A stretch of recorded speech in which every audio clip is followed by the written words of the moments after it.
Here we are. Welcome, everyone. It is time for another episode of, well, that's up to discussion, isn't it? So I've been getting some feedback that the name of our podcast might be not family friendly. What's wrong with three homos and a pussy? I know this is shock to everyone. Seriously, people out there who find the word three offensive? Yeah, it's just numerophobic. Probably some boomer moron who does a stream with bisexual lighting towards homos. But in honor of that, I wanted to just throw maybe a couple possible name changes out there and see if we could agree to any of them. So three heteros and a bitch. Yeah, so like the first one, I thought race gays and a cat. Have kitty cast, and to be cute, like each of them be a letter K. Yeah, better than being a backwards one, Oh, adorable! Right? The crusty comedy classic. It's cute. Oh God! It's got. Or this one is another possibility. Gays touch pussy for the first time. Oh. That's a great one. You can bring that one home to mama. Oh. Now, that one's inspired by actual YouTube videos that I found trying to search for our podcast. Oh. So these are they're very gross. These are fan recommendations. Yeah, basically. Gays touch pussy for first time. So it's all like broken English and horrible thumbnails. Oh, God. The other here's another one that I thought of. Reverse gangbang cast. Oh my God. Let's just call it conversion therapy. What does it mean? Does that mean that it's like all five of us are on the couch and then you're right behind with this smirk? I'm the one who rapes everyone, yes. Exactly. I like it. I like that a lot. Well, here's one that I think it's pretty original. It's called the Sitch and Adam Show. Can I be Sitch? No, it's too gay. That's way too gay. That's too gay even for me. Oh. And I suck cock. The problem with that is I don't think you're gonna make any money because you'll stop making videos and you'll do streaming. Everybody will be like, "No, that's the hey, thing. Where's the next?" That's where the money is. Streaming. Come on. Yeah, we can react to. We gotta get that J-Mac kid over here. I was gonna say until YouTube kneecaps that avenue too. Then what the fuck are you gonna do? Come on, what are we, Medicare? We're gonna be censored horribly someday. I'm just waiting for another hate speech flag. I got an idea. What if we called ourselves the Pussycast? Pussycat. Oh yeah, Pussy. Like Pussy. Yeah. And then all of the members all the members are the Pussycast dolls. Oh, we all have little cat-themed avatars. If it wasn't for the fact no, too far. This seems like Animal can't do that. He draws the line. You know what? Now that we've said that it's furry, I think you guys have to do it. No. I know a few artists. Suggestion I had was the No Girls Allowed podcast.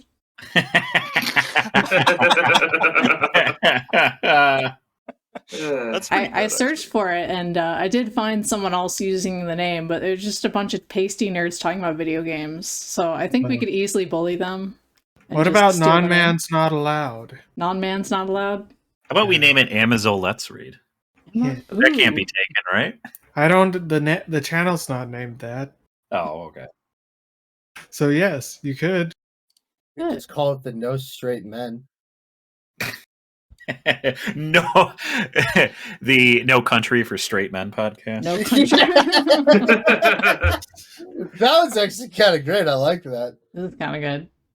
Maybe we'll have to do a poll. Although we could just call it conversion therapy.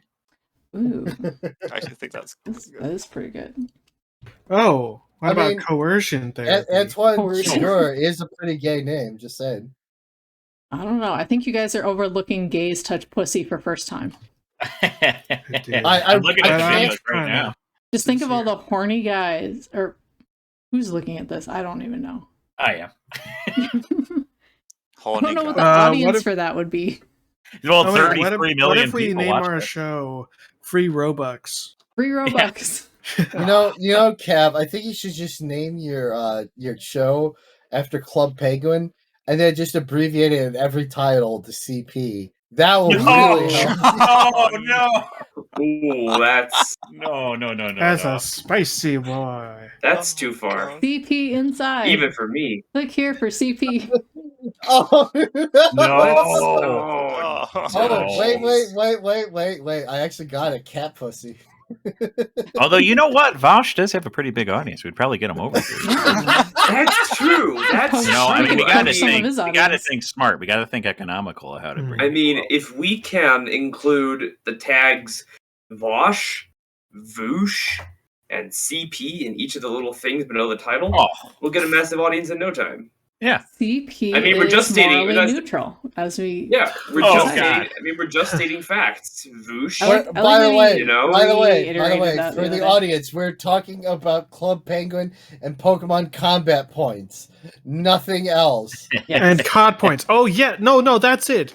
We say free COD points. Free CP. Free COD points. Yes. It's It's literally abbreviated like that. I can't play COD anymore. I feel like we're getting a little out of hand here. We are. Let's get Um, back on I track. don't know. I get the feeling Most that of we're this getting a video- little too convoluted with the titles, and I feel like the title is maybe a little less important than the subject matter of today's program. But then Well, how are we going to and why don't fucking you, market this? Here's Tenny to bring us back in. Well, Do we have any background on the subject matter of today's episode? so let me throw up. And I realized looking back at the other episodes, I haven't done a good job of crediting the people I'm getting content from. So this is a video called TERFs Are Wrong About Biological Sex by a person named Lily Alexander. I agree with that. So that's the video, and the thumbnail, which if you haven't seen it, it's very subtle. What do you think this video is about? Harry Potter.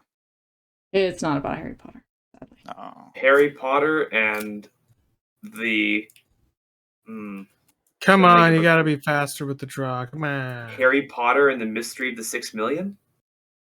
Oh, Jesus. The Wizards did it. We do the investigation and find out the Wizards did it.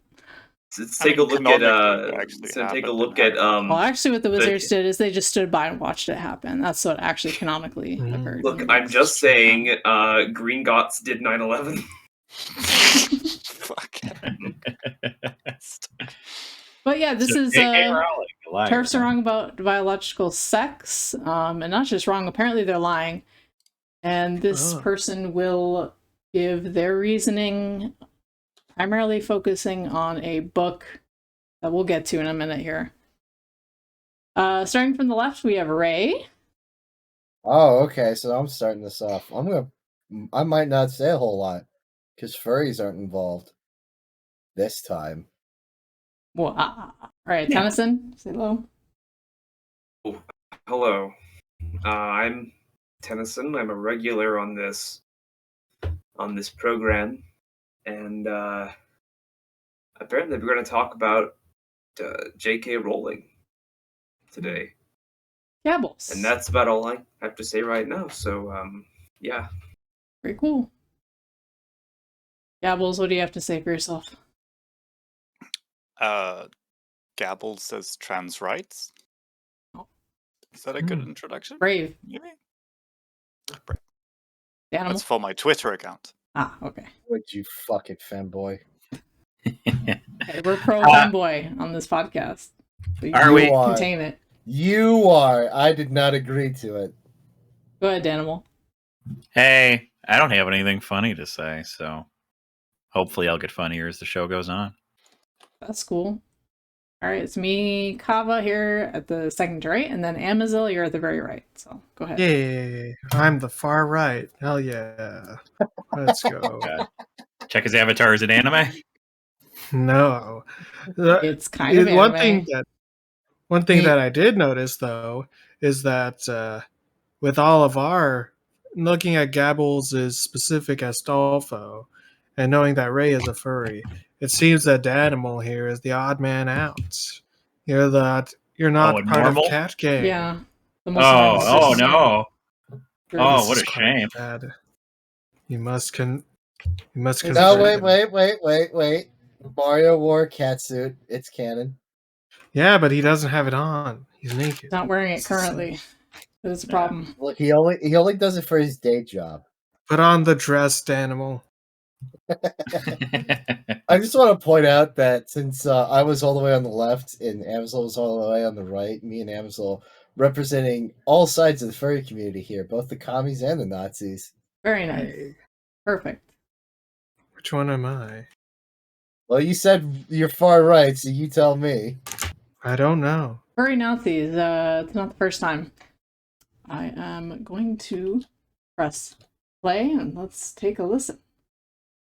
This video is sponsored by CuriosityStream and Nebula. Gender and sex have been at the center of public discourse for a few decades now, and by the public I mean gay people, and by discourse I mean arguing. If you, like me, were unlucky enough to be assigned online at birth, you've probably heard the mantra repeated that gender and sex are different, that sex is your body and gender is your brain, or sex is your body and gender is the way you interact with the world. The catchphrase comes from a good place. It's an easy way to explain why gender identity matters and why we should respect trans people. But honestly, I'm kind of over it. This take has been a fixture of the queer discourse for over a decade now, and I'm not gonna lie, it's getting kind of stale. Like, okay, sure, they're different.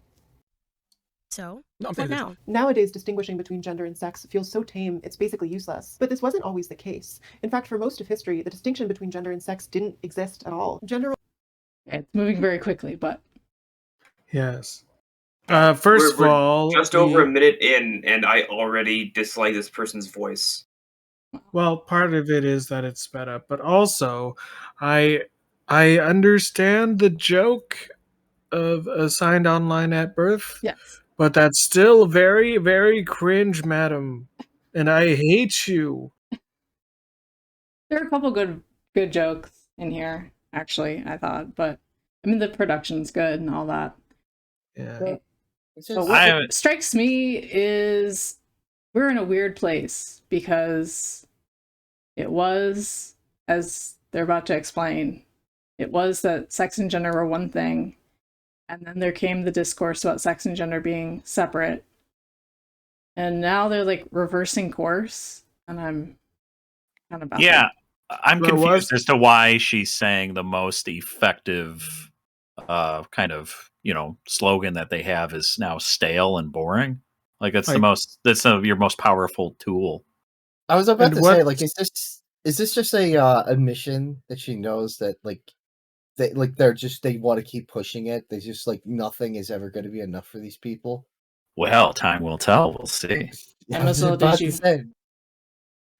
I was wondering, why does it need to be more than effective? If it's stale, and do you understand it? That means that it's efficient. That it's an agreed upon standpoint. The discourse for that is over. Shouldn't you be happy about that? Well, the reason they're not happy is they're still not getting everything they want.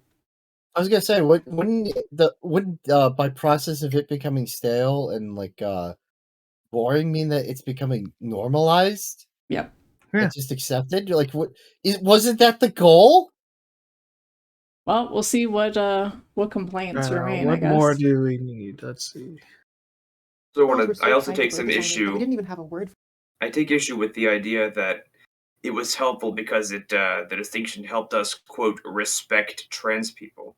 As if trans people or any other group of people are entitled to a person's respect. And this is something that's not just an LGBT issue, but a more general issue with people online.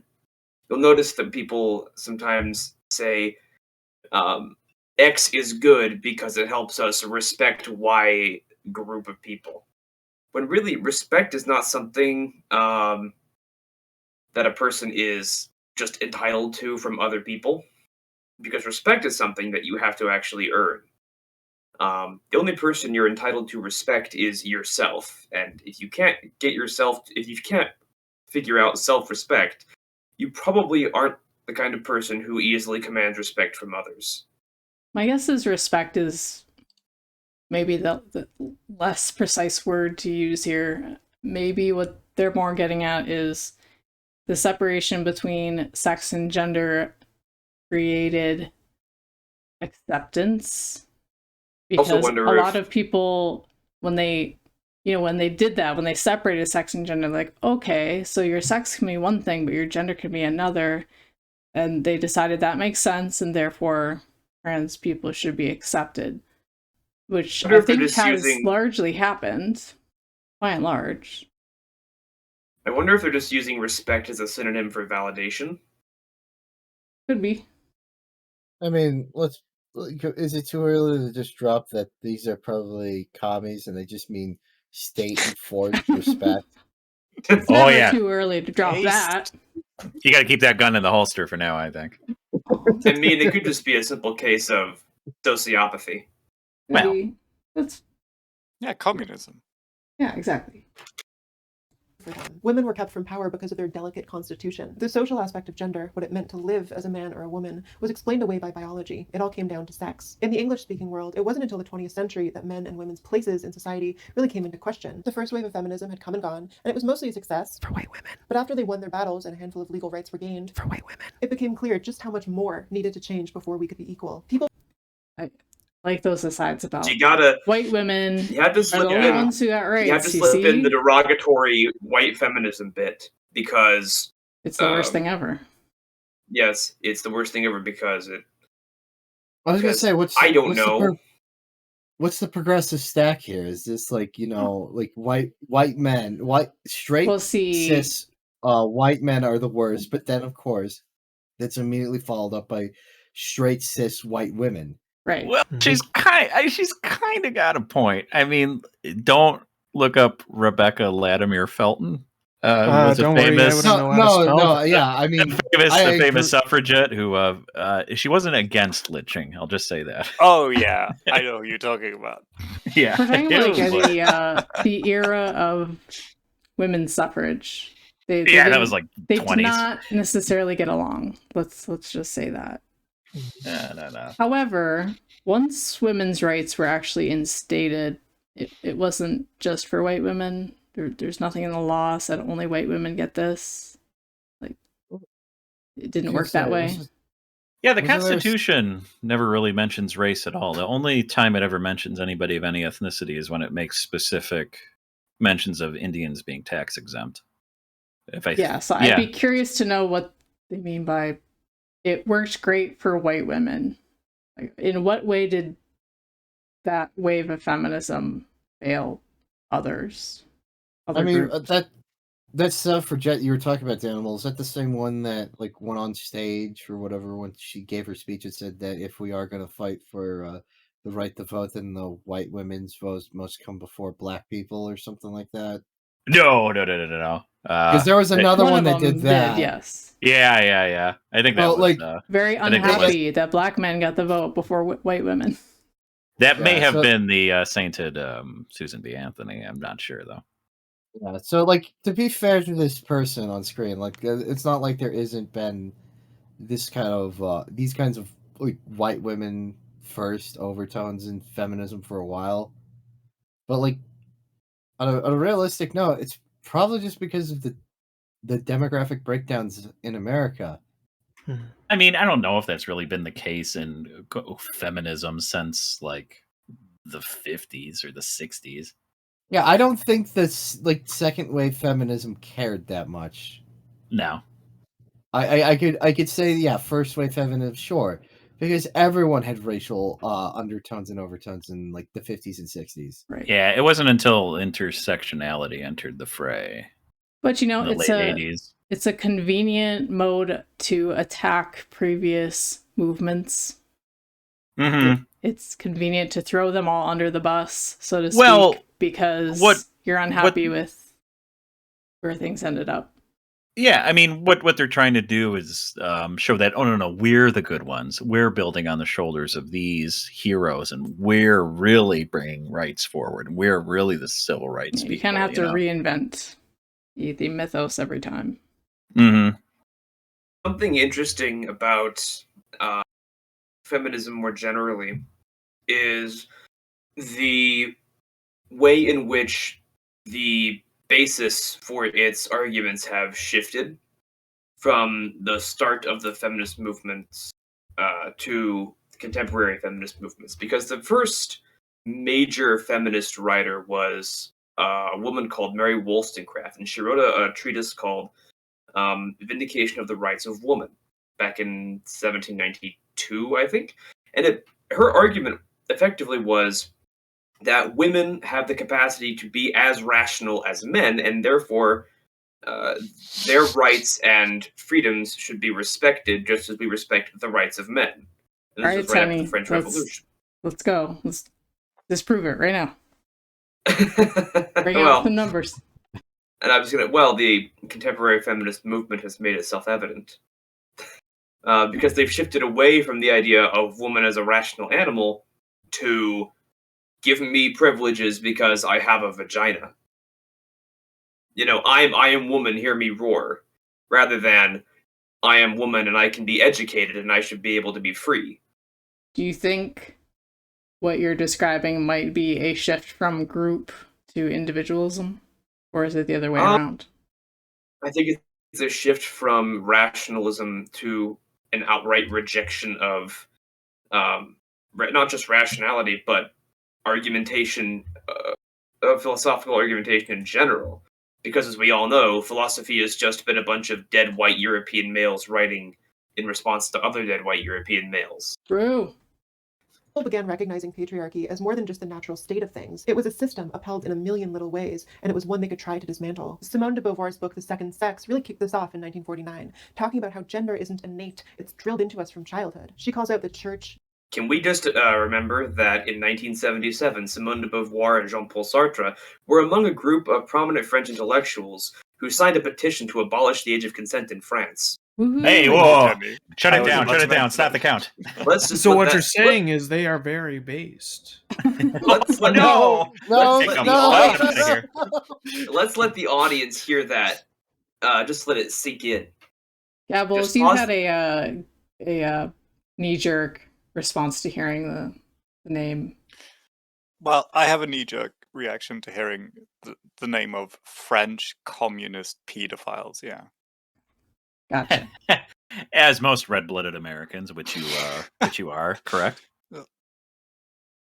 Can't you tell by my southern accent? What I want to do is southern accent, Louisiana, in fact. As we watch this video, it's interesting seeing sort of the thread of different beliefs that move through and how they get kind of fit together or separated.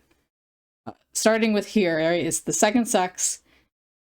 Sex is drilled into you, essentially. It's social condition, totally, in order to oppress women.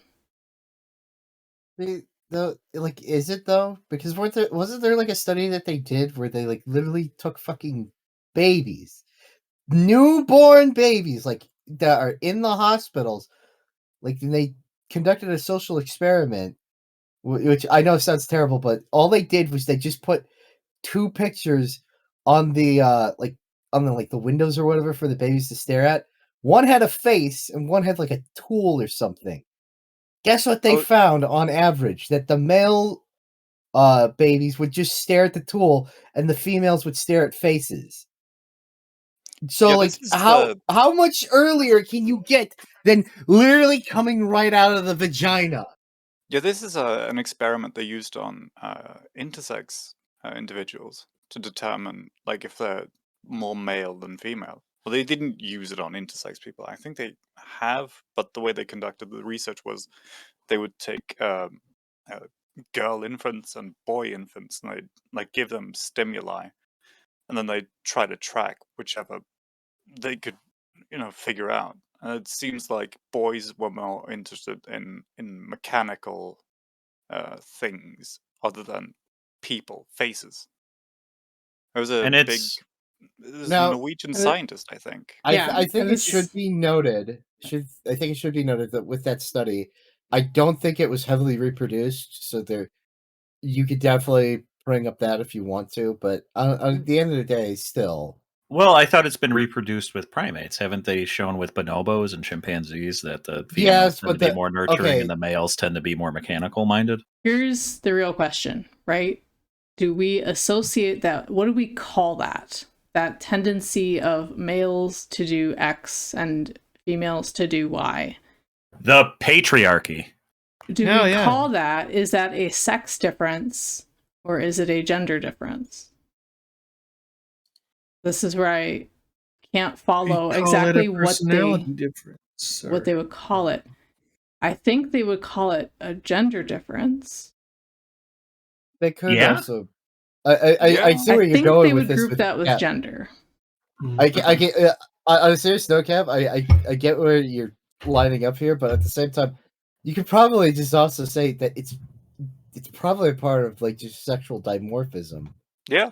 Right, and so what kind of gets muddied is the fact that sexual dimorphism informs how gender develops, not just at the individual level, but certainly at the group level. And that's where I think people get especially confused, because I see gender as a group level difference. Well, isn't that the two? That's the two definitions between the American Psychological Association and the American Psychiatric Association. Which I think makes sense, because you have some things that are group differences, that is, they are behaviors or attitudes or emotional states or things like that. Right? Okay, so just to be clear here, really quick, see if I'm understanding you correctly. When you say like group differences, do you mean like the group who fall into this on average exhibit these behaviors? Okay. It's an average, right? Because some, if you took all females and you compared all the females, you're going to find a higher average in certain things, but not every individual is going to have the same amount of that thing. Well, sure. Like some might even have more masculine, but the group difference is what's important. On a somewhat semi-joking, semi-serious note, this is where you get the tomboy and the gabbles. Well, of course. What? I don't understand. It's gender variant. So in that sense, that's what I think of when I think of gender. I think they use the word gender kind of differently, though. So you're more with the psychiatric definition, where it's a person's basic internal sense of being a man or a woman or another gender. Well, I think the way we define ourselves and categorize ourselves is how our behaviors line up with other peers. Okay. So that's where that's more the psychological, because the psychological refers to attitudes, feelings, and behaviors that are given cultural associates with a person's biological sex. Yeah, I see them kind of tied together, though.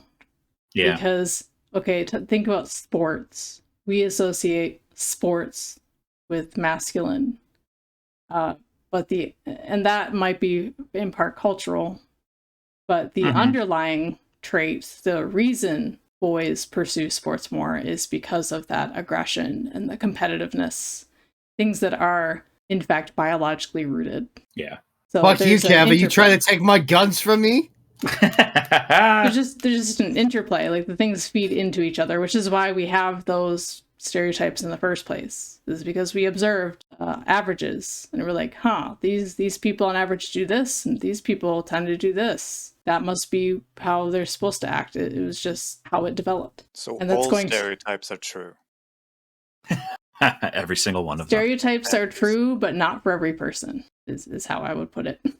They're true for groups. They are not true. Stereotypes on average are correct. By virtue of definition, a stereotype is a group description. Indeed. That some individuals can possess and some individuals don't. Did you just say stereotypes? Oh, we're going to talk about stereotypes eventually here.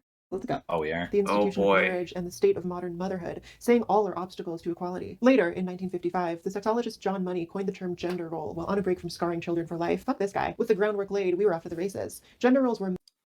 Just want to point out again. You're just going to gloss over that guy completely, isn't she? She did say fuck him. No, the important bit is fuck that guy, John Money. Not fuck the pedophile advocate, Simone de Beauvoir. She's cool. She's cool because she has a cool name. Well, her name is Deb. Even though John Money... He is an asshole, and he should clearly says, like, he sexually tortured children, but then, we're still going to use his research, so it's cool. Hey, sometimes you got to break a few eggs, Kav. I would like gotta to use the remind the Nazi audience. experiments sometimes, you know. You know, Hey, you know I get what? what they're getting at, genuinely, but like the problem is John Money's research was not only just like horrific, horrible human experimentation, but it also proved jack shit. So building on top of it is fucking worthless. I will say a lot of what we know about hypothermia in the modern age was from Nazis forcing Jewish prisoners into compression chambers so they could better equip their Luftwaffe pilots. Yeah. Just going to put that out there. Oh yeah, As you a make the consequentialist, Nazis- I see nothing wrong with that. I was Thank gonna you, say you Gavin. can Oh, make God. the Nazis for most of our modern conveniences on a serious Someone ask Fosh. Look, I'm just saying a SS officer put Neil Armstrong on the moon. Yes. I think we now know who is the Nazi and who's the commie. His only job was to make the rockets go up. He didn't care where they come down. Yeah. So says Werner von Braun.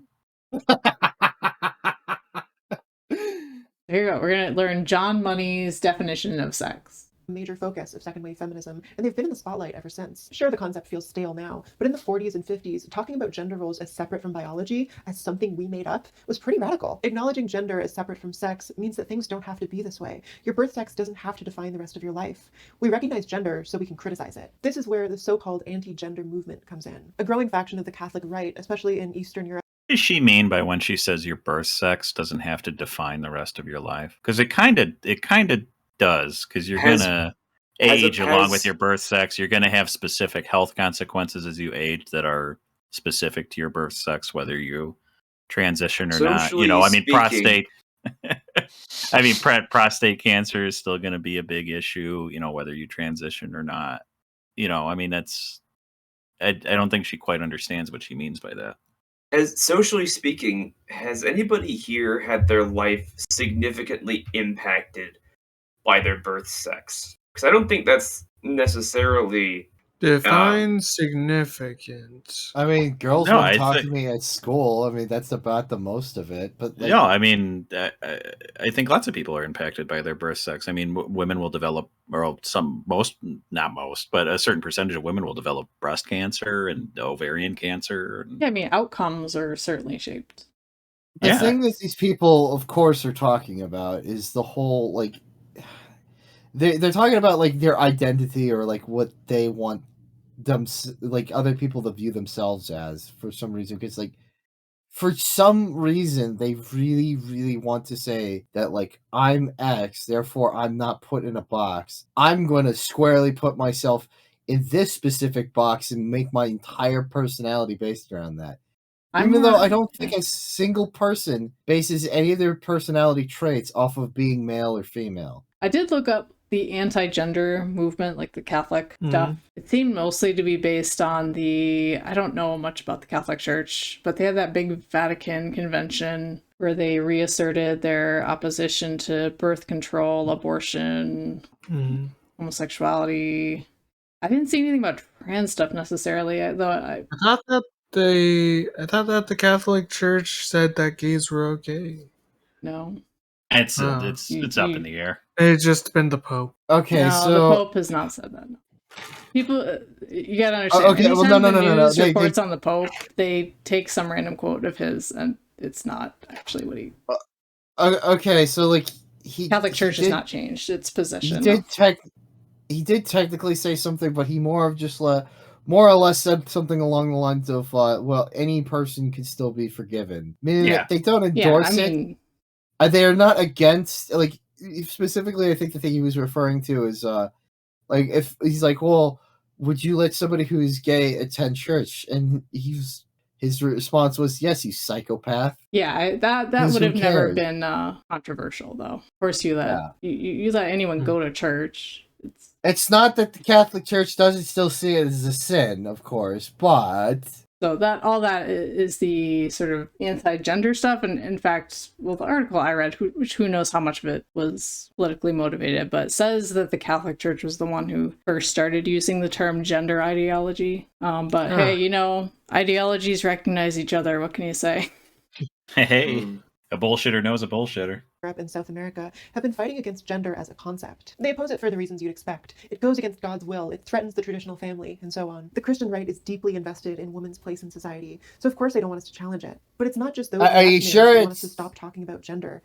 It's also I think that Christianity gets a bad rap for how it views women. I think that a lot of people, at least in the English-speaking world, and especially in the United States, have this view that all or most forms of Christianity are irredeemably misogynistic, that they want to control and manipulate women's health and bodies for their own sadistic purposes, when really, I don't think that's the case at all.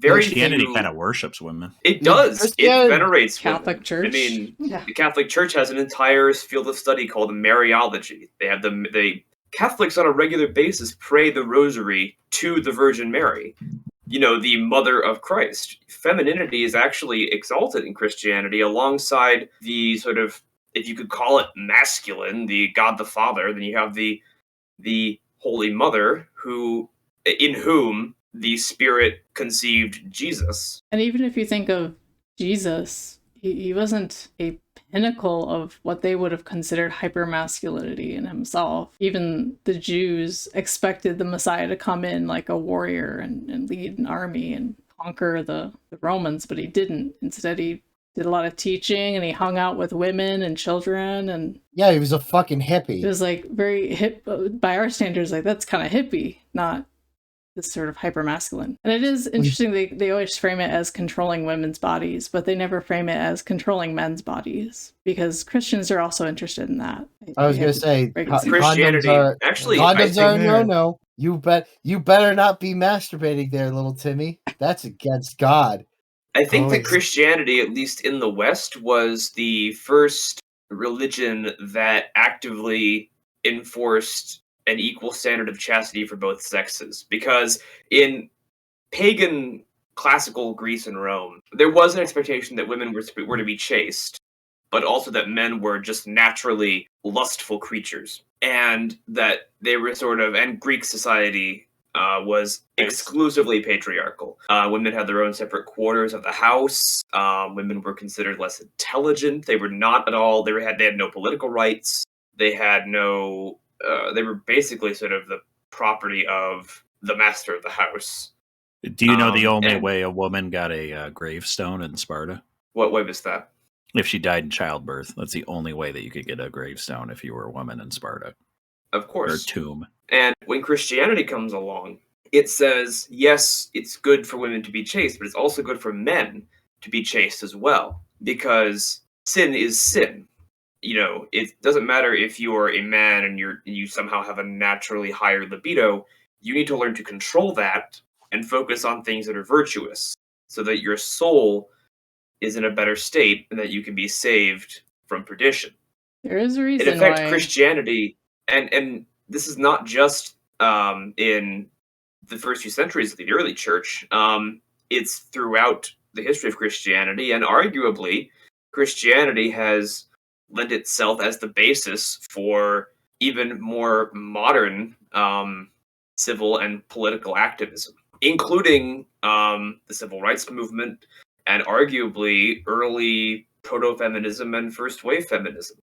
Because Christianity posits that women, because they are sort of an equal standing, because they're also made by God, and they also have souls, and they should be able to read the Bible for themselves, and should have the choice to reject sin or whatever. Yeah.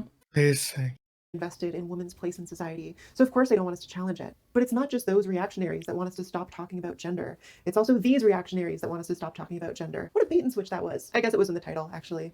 Trans-exclusionary radical feminists, or TERFs, are an increasingly mainstream contingent of feminists, and they say talking about gender is a waste of time because it doesn't matter. They prefer to talk only about sex, which they say is simple, unchangeable, and the only real factor in sexism. Does that seem accurate? Is it not, though? Hold on. Is it accurate to say that TERFs don't want to talk about gender at all? I don't think so. I don't think so. They talk about it quite a bit, actually. I think that, number one, TERF is a word that people have been throwing around the past few years to the point where it just means anybody who opposes them.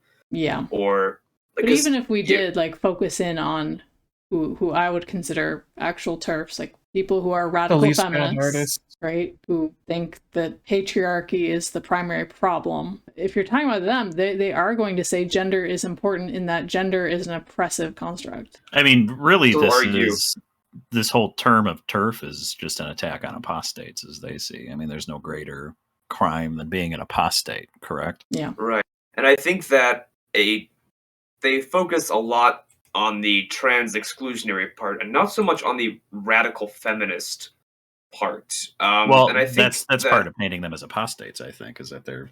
That's true. And it's a punchy word, TERF. Yes, it's one of those it's a 4-letter word, and like all 4-letter words, it has a nice bite to it. And you can just spew it at somebody. Do we have I don't know though, just really quickly, like, is anybody seriously of the opinion that they think that, because like I'm assuming by this person's thumbnail that like they're talking about J.K. Rowling being a TERF, right? But like, does anybody really think that J.K. Rowling is a radical feminist? Kind of. Well, I think she's a feminist. I don't know if she's radical feminist. For me, radical feminist implies a couple things. Radical means they want to abolish the patriarchy. They want to abolish the current system. They believe patriarchy is the root of all the problems. Radical implies like an over... Yeah, revolution. Yeah, they want separatism. They want their own sort of society in some sense. In addition, I would posit that TERFs, that trans exclusionary radical feminists, view femininity as something, as a metaphysical concept, something that is not just whether you have a certain sort of genitalia or not, but also a sort of divine or semi-divine quality unique to women. All right, no, I think you're going off the fucking rails. I don't think that they believe that femininity is divine or whatever bullshit you were trying. Divine would be the right word. I think what you're trying to reach for was alternate to metaphysical there. That's still kind of silly. I don't agree. There are some hippy-dippy New Age feminists that do pray to the mother. Could be categorical. I think they, regardless of how you conceptualize it, they do believe in a categorical uniqueness to the class that is woman. They see that as a class. Now, how they define it, some of them are more in the camp of it's defined by the oppression, like people who are oppressed by the patriarchy. Some are a little more in the biological camp, I suppose. Well, okay, and another thing too, right, is beyond just like the radical feminist, which I don't think Rowling is either, trans exclusionary. I don't think Rowling is that either. I think she's not for just opening the gates wide fucking open. That, if anything, J.K. Rowling is like a soft anti-trans feminist, and I say that only because like that's the best possible description I can think of. Yeah, she's very in favor of trans issues and supporting that and supporting trans rights. The hard word is the exclusionary, because exclusion from what? Yeah, and that's what people really argue about. It's like exclusion from humanity, exclusion from and I think femininity. For most TERFs, it would be exclusion from the status of being women.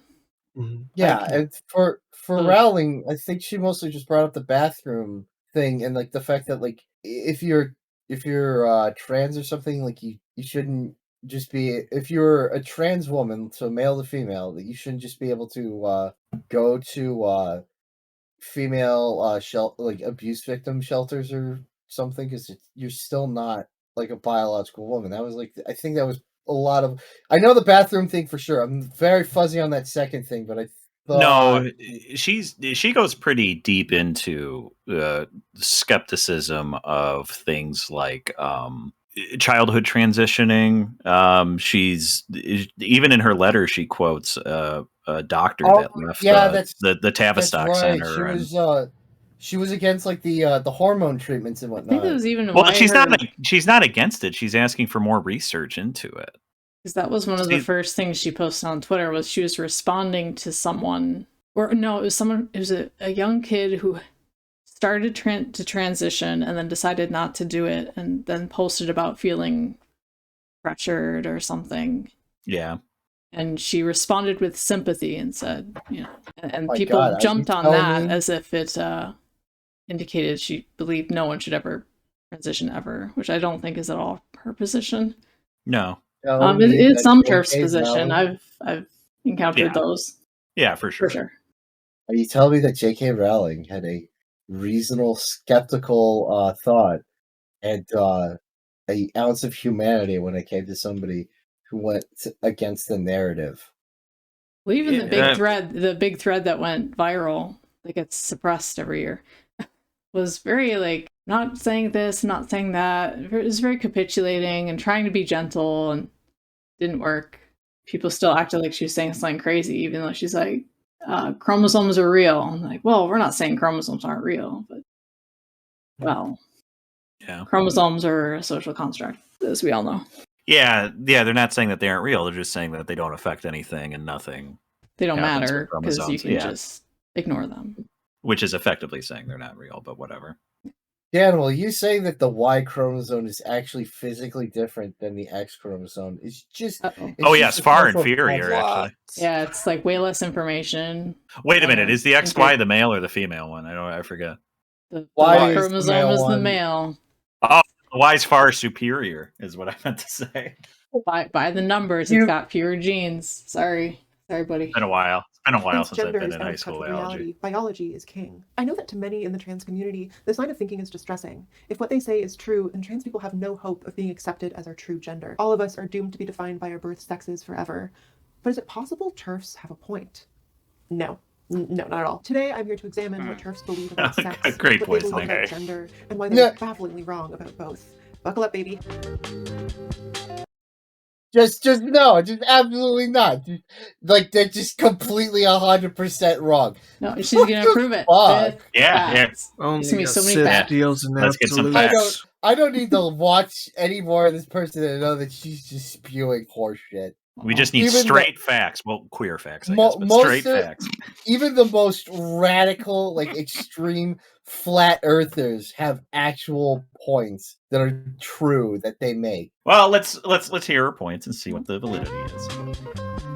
TERFs put a lot of stock in sex. The biological kind, not the kind their husbands keep DMing me about. They argue that biological sex is the root of all misogyny, from systemic discrimination to casual sexism. They say it's the determining factor in how we mature, how we're raised, how we're targeted and treated, and that the genders we live in have little to no bearing on any of these. This belief in sex above all sets them apart from most modern feminists. It's ostensibly what makes them radical, because the world is trending towards gender neutrality in a big way. The shift is most obvious when we're talking about bodies. You might hear people who menstruate instead of women, or birthing parent instead of mother. I think this change in our language is unequivocally a good thing. It invites more people to the table. It lets everyone with a stake in this stuff know they're welcome in the conversation. It's also just more accurate. The old language left out cis women who don't get periods and cis mothers who didn't give birth to their kids.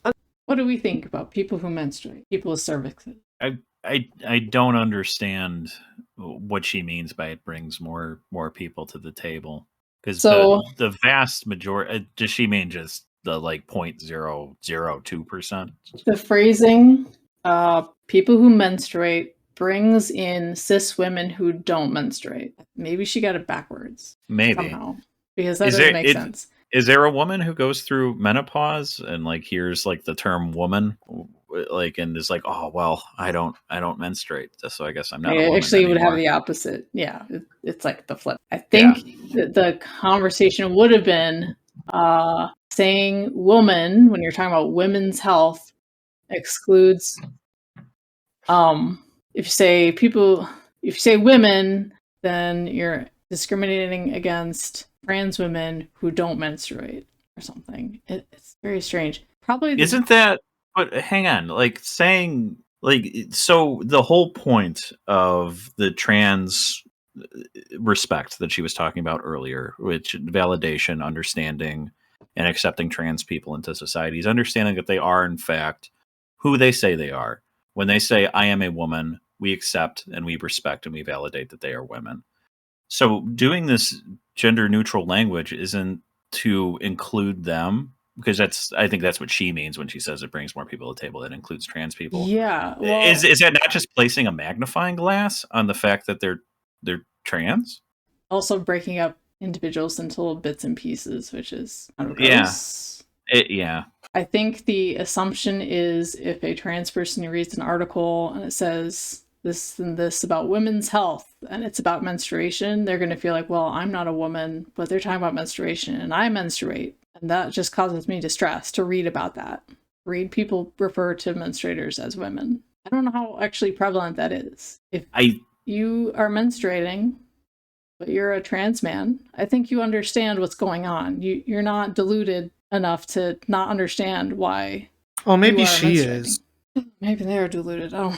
No, I think the average trans person understands that, hey, look, you know what? I may feel like I'm this gender, but I understand I have this body and I'm going to have these things that happen to it. And that's just that. Like, I don't think the average trans person out there that doesn't have a YouTube channel and they're buying into the whole like ideological thing, I don't think that they're out there seeking this kind of shift in language or anything like that.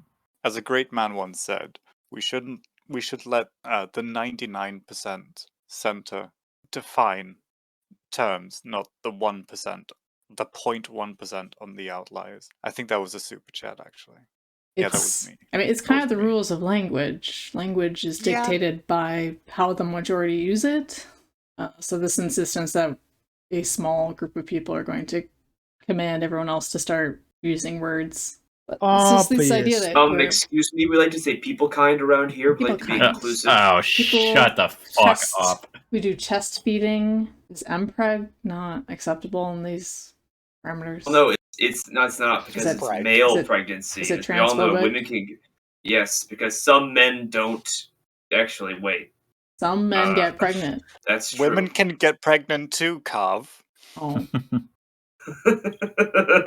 Unsurprisingly, Wait, really? the shift in how we talk about bodies has sparked some major backlash in the gender crowd. They often say it's inappropriate or objectifying to talk about bodies in this way. Take it from someone who definitely knows things about women's bodies. How about the assertion that men and women are... Oh, God, no! Biology is a social construct. This is the most extreme form of We the have gone too far. We need to slow down. Oh, no, What I think, can I point out I think that trans exclusionary radical feminist, I think Ben Shapiro. Yeah. Radical feminist. This is what I'm talking. This is what I talked about when I said that TERF has just become a word they use to throw at people. Because Ben Shapiro is not a feminist of any stripe. No. So I don't see how it makes sense to label him a trans exclusionary radical feminist. If you want to call him trans exclusionary, you might have a point there, but you cannot call him in the same breath a radical feminist. And because when I think of radical feminism, I don't think of a tiny, fast-talking Orthodox Jewish fellow who plays the violin. Yeah, well, that's like she's calling him a TERF, but it's just weird to use a Ben Shapiro. It is weird to use, and it's also, TERFs. And I get it, trying to make a joke, but the whole he definitely knows about women's bodies. Like, I mean, he's married, he has kids. What ass? He knows I find it weird. He knows what a vagina is, like objectively. Yeah, and his wife's a doctor. Yeah. Although he knows all the women's find bodies. It weird that like there are people who are on the online left or in those spaces who like constantly make jokes about Ben Shapiro being like some weird creepy virgin when like the dude's married and has like 2 or 3 kids, I think. Well, and the thing about the Orthodox Jewish like community, they're very, very in tune with all the women who's part of the congregation's menstruation cycles, because it's very important to their religious practices. Yeah, he probably knows more about women's bodies than this person. Yeah, it's part of their faith to know that. What do you mean? They have a woman's body. They're a woman. Yeah. And they aren't menstruating. Let's just say that. Are Orthodox Jews the sect that does not allow? Are women who menstruate, are they allowed to go to temple? If they are no, that's why they keep very close tabs on the menstruation cycles of the women in their congregation, because when they are menstruating, they're not allowed in the in the temple or things like You that. gotta So be the I was gonna rabbis, say there are. yeah. I was gonna say there are a number of religious traditions that do that. Like in India, some temples do not allow menstruating women to go like near them or inside the premises because it's considered a defilement. Yeah, it's a common taboo, and it is. Let's be real. Same for It's Islam. it's kind of gross. Your womanhood so is leaking out. We don't want that in here. It's kind of gross. So Like I can it. understand, especially ancient civilizations being like, whoa, you're not bringing that in here, are you? Control if you your let womanhood, somebody- Kav. It's like Hold if you it let in. somebody with an open sword wound into your temple. No, it's still you're still bleeding out. And of course, this is thousands of years before tampons were invented. I heard a story of a private school that forbade bathroom breaks during class, and girls were like, we have to like menstruate, right? And they're like, just hold it in. Oh no! See, that's the big brain tactic. But anyway, here's Ben Shapiro, who point I out- put to normal speed because holy God. Yes. Let's hear him. Even biology is a social construct. This is the most extreme form of the argument that there are men with uteruses and women with vaginas. There are women with vaginas? I had no idea. Hot take, Ben. CNN the other day headlined that individuals with a cervix should make sure that they are cervically screened for cervical cancer. I have no idea what an individual with a cervix is. We know, buddy. We know. So obviously not catching he misspoke, which this person has done as far as I can tell. So misspoke. That doesn't really prove anything. The second part, he's saying, I don't know what a person with a cervix is. He's not talking about himself. He's making a point about everyday people reading the news, reading articles online, and there's health advice that says, everyone with the cervix, you need to go get a cervical exam. And you're talking about uneducated people who don't know biology. They're going to look at that and be like, who the heck has a cervix? What's that? Mommy, who what's a doesn't know what a cervix? cervix is? Come Is on. that the guy that brings me that? water at the table? If I asked, like, well, I know to It's a me, gender-neutral term. Can you just can you imagine a restaurant where instead of waiter or waitress, you get cervix? Yeah. Cervix owning waiter, and you just call like the cervix over, and they're just like hello, my name is Eugene. I'll be your cervix today. I'll be Start you off with some drinks. Yeah, but the point is, woman. People know what a woman is. Everyone, it's a term we all understand, and if you're not cisgender, you still understand what that term is referring to in a medical context. Well, it also helps for people who maybe aren't strong English speakers. That too, yeah. I mean, we do have a lot of those in this country. It's not like we have an official language in America. We have people who speak a lot of different languages and still need all this good medical information. Just saying. Yeah, but it reminds me of like when I first heard about the term of assigned male or assigned female at birth, like because as I'm pretty knowledgeable about these sort of things, I feel, but I'd never seen that before, and so when I saw the abbreviation AMAB, I thought all mops are bastards or what? I don't know. What you All just men have are to bastards. assume. You're I mean, wrong. that is true. That would be true, but I don't know why it's in this. Well, I guess that explains why it's in their bio. But fair enough. Yeah, that's the other thing. They're these articles for public consumption about important medical services are going to start using confusing terminology like AMAB, AFAB, that older people are not privy to. They don't know what these terms mean. So it's a lack of clarity to, again, capitulate to the supposed emotional needs of some fraction of a fraction. It doesn't make any sense. Anyway, they seem concerned that gender-neutral language excludes more people than it includes. Like if we describe the struggles faced by people with uteruses, we're no longer talking about women with uteruses. I'm gonna say something really brave here, but I think women are people. Thank you.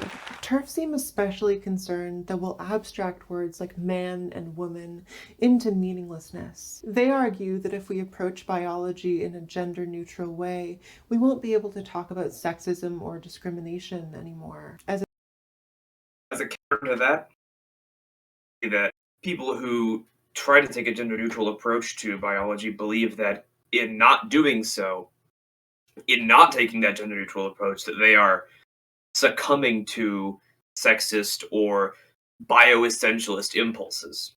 I don't know what those words mean, but I will say that it is interesting how she says that these are problems or arguments that TERFs have brought up, and yet I don't think she's shown an actual TERF. Look, I'm gonna arguing these points, but furthermore, I think the real problem isn't like the whole dilution of gender things.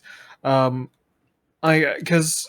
play devil's advocate here because I actually have that artist's Tumblr up right now, and the bigger problem, that the actual problem and argument that I've seen TERFs argue more about, in regards to like the whole gender and sex argument, and why they find it to be such a big problem, is that they view they view trans people trying to incorporate themselves into like more cis spaces as more, if you bring it back to like the radical feminist sort of moniker, it's like hearing that men are trying to take over your space again, which was a point that we actually brought up that we read about in Lee's Brown. Still ridiculous, but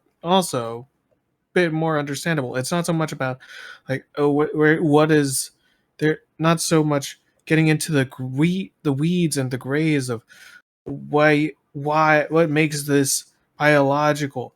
It's more just a primal idea that this is man trying to impose its will, and the patriarchy trying to impose its will upon women who are in their women's spaces and things like that. Yeah, I think the discourse would be formed around that, because most of the controversy is around trans people entering sex-based spaces. Exactly. So spaces that are not based on just social gender norms or something. It's actual spaces that are sexually segregated for relevant reasons. Like the reason locker rooms are separated by sex is for a biological reason. Because when you're naked, you got different equipment. And especially women don't want to be around people with male equipment when they're naked. Yeah. It's a very vulnerable situation. And you don't want to. I don't think men feel as badly as seeing a vagina in a locker room. But it would be weird to. I think it's more. I think it'd be more like. I think it'd be more like you're in a room where you're getting undressed. You don't want to be looking around and find out that you feel self-conscious if you look around and you realize, oh, these people don't have the same sort of equipment as I do. This is weird. In the same way, I assume that like trans people would feel the same way, wouldn't you? If you have to go into a changing room as a trans person, and you go in and you see all these ladies, and you realize that you're reminded that you don't have what they have, and that'd be fucked up. It's not nice. It's a similar way. Yeah. I guess it's uncomfortable for all parties. Exactly. To be real. And you know what? I'm just going to reiterate my point from earlier with all this gender neutral language. I mean, it's just placing a magnifying glass on the fact that these people are trans. Like, that's all this is doing. That's why you're having this shift in a gender neutral language, to place that magnifying glass on trans and be like, hey, did you know these people are trans? They're trans. Did you know that?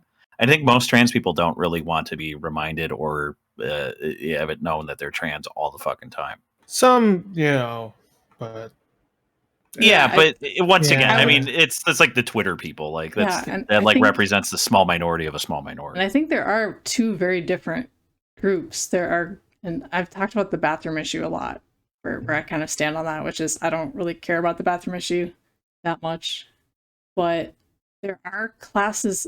One of the worries, in particular, was say like a locker room or a spa, which was the big thing in what was it, Seattle? Oh, the Wii Spa. The Wii Spa, where the person was wandering around naked, just really showing it off, apparently, in front of children. Oh, no. I'm not even convinced that was actually a trans woman. That seems like it was. So, and that's the thing, though, because once you start saying, well, personal identity, you can just personally identify and go in, the assumption that predators won't take advantage of that situation, that there aren't males who will pretend or have a fetish or displaying in front of women to humiliate them and embarrass them. I mean, I'm not even sure it was that. I mean, by the description of the people that were on site, it seems like it was political agitators that were looking to start a fight.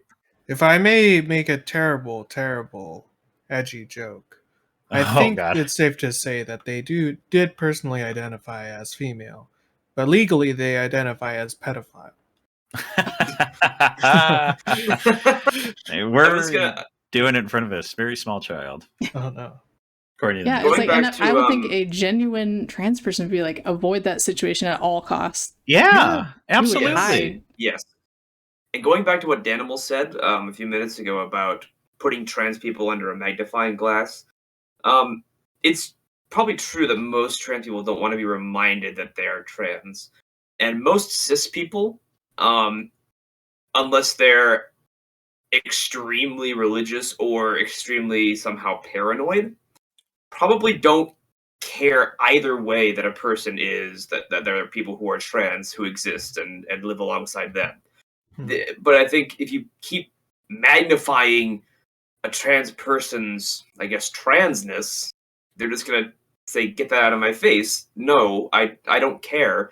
And eventually, if you keep poking people enough, they're going to respond and poke back. Or at the very least, start having negative sentiments towards trans people in general, all because of a small minority that wants to be constantly validated online. Yeah, I think it's already kind of gotten negative results with the bathroom issue, because now people are on edge about it. Yeah, and I think it applies also not just to trans people, but to other LGBT people, and even to different ethnic groups. Like we kind of see with some of the critical race theory stuff, which is its own different ballgame. But I think some of the same ideas apply, that if you keep like shoving this in someone's face over and over, they're eventually going to become angry or disgusted. And that's not good for anybody, because that's not what you want to cultivate in a single person or a group of people. You don't want to cultivate disgust and anger and resentment towards others. That's just not a good thing those are not good things to cultivate. Put it simply. Yeah. And if your goal is to create a comfortable environment and a accepting environment and a respectful environment for trans people, that's not the way to do it at all. The way to making everyone more comfortable. The way to cultivate a respectful environment is just to say, it's just to be kind to other people, regardless of the specifics that make them different from you. You just say, you're still you're still a brother or a sister to me. You're still my fellow American or fellow human being. Let's be friends. Whoa, that's a bit too much. Let's be friends. Homo, you don't. You can't be that. All right. Not allowed. Let's keep trucking because we're 6 minutes in. How can we talk about misogyny if we don't know what a woman is? And of course, what a woman is to them begins and ends with sex. So clarifying the meaning of sex, again, not the kind their husbands keep DMing me about, has been a major priority. Janice Raymond's... Can we stop with the jokes, please? They're not funny. Keep going. Book, The Transsexual Empire from 1979. This book is so spicy. I like the subtitle, The Making of the She-Male. Oh, God. It is from the 70s, so. Yes. Yeah, it's hyphenated. It kind of reminds me of He-Man or She-Ra. Can you imagine, like... Okay, we're going to make a comic book version of this. Let's go. Do you think Adam will make it for us? Oh, by the power of sex change. Transsexual Empire. Got like a gray skull mansion. I love the title, though. It's so cool. The Transsexual Empire. I think actually this book was referenced in a video that ContraPoints made that Adam covered like about a year ago. Yeah. Yep. Or thereabouts. They go back to probably. This book, it seems to be. And that video was also ContraPoints shitting on J.K. Rowling, oddly enough. Seems to be one that sticks in their craw, this book. It's a foundational text of anti-trans feminism and has been hugely influential in the movement. That said, Janice Raymond defines sex in a pretty sensible way. She used a pre-existing definition of sex that was outlined by the gender role creep himself, John Money. She has some criticisms of his definition, but mostly goes with it anyway. Money defines sex based on 6 criteria: chromosomal, anatomical/morphological, genital, legal, endocrine/hormonal, and psychological, which Raymond calls psychosocial. The idea is that the archetypal woman question. has 2 X chromosomes. Wouldn't biological also be genital? So the genital, and I found the book, and it helped clarify some things. So the genital is also combined with gonads. Actually, so like gamete production? Gamete production is grouped with it, I believe. That's okay. Yeah. I recall, I think it was Brett Weinstein was asked about the difference between sex and gender, and Weinstein's a biologist, and he said that the chief way in which an animal's sex is determined is by what gametes that animal produces. If it produces sperm or something like sperm, some animals don't produce sperm, but if it produces sperm or something sperm-like, it's going to be classed as a male, and if it produces eggs or something similar, it's going to be classed as a female. Mm-hmm. And both would be a hermaphrodite. Yes. Well, you can't produce both. There's no condition where you produce both egg and sperm. Hold on. Yeah, to be clear, humans. Animals can't. Yeah, animals. We're talking about like slugs. Slugs can do it. Some worms. Like we're talking very, very simple animals. Yes. Feminine fat distribution and bone structure. This has nothing to do with eugenics, I swear. Ovaries. I don't even know what that meant. On her... Yeah, I don't know what that was in reference to. Do you want to scroll back? The idea is that the archetypal woman has 2 X chromosomes, feminine fat distribution, and bone structure. This has nothing to do with eugenics, I swear. Ovaries, a female sex marker on her birth certificate, lots of estrogen in her system, and the behaviors and attitudes that women are conditioned to have. I don't know if it's about archetypal. Archetypical? Archetypical. Archetypal? Maybe. Archipelago? Archipelago. I thought it's archetypal, but archetype. Whatever. The archetype of woman. Is it that, or is it that these are different terms? The architect. It's an observation of sexual dimorphism. The architect of women. Actually, I'm going to pull up the book now. That would be God. Here. God is the architect of woman. Yeah, I have the book in front of me for chromosomal sex. I could read that if you want. Sure. Did he also make sure to? So 1, chromosomal sex. This kind of sex determines biological maleness or femaleness, contrary to popular opinion that anatomical sex is determinative. Normal males have a chromosomal pattern of XY, with normal females being XX. In rare cases, chromosomal anomalies occur, and constellations such as XXY or XXYY appear. The pattern of sex chromosomes is present and unchangeable in every body cell, including blood cells. Chromosomal sex can, however, conflict with anatomical sex, especially after transsexual surgery. Yeah, and even through the rest of them, where this person, it's hard to tell from the context of the book if they're giving these, well, they're obviously not giving them as just upfront what they think. These are not their definitions of sex. No, I mean, the author even says these are it's from John Money's. and they're kind of responding to them each. And the question that the book is actually answering, and this is where I think some stuff got lost in translation, is the book, if you scroll up to page 40 and a little before it. That's right, kids. Open your book up to page 40. Page 40. Well, it's page 7 on the book, but page 40 of the PDF file. Yeah. But the question is it possible to change your sex? Is it possible to transsex? And so the author of this book is trying to answer that question. Is it possible? And they ultimately, through describing each of the 6 sex definitions that John Money gives, says, well, you can't change your chromosomes. You can kind of change your anatomy. You can change your legal now. You can change your legal. Your genitals and your gonadal sex, can't quite change that. You could have them removed. So maybe. And the author, sorta, as she goes through, or the author's a she, right?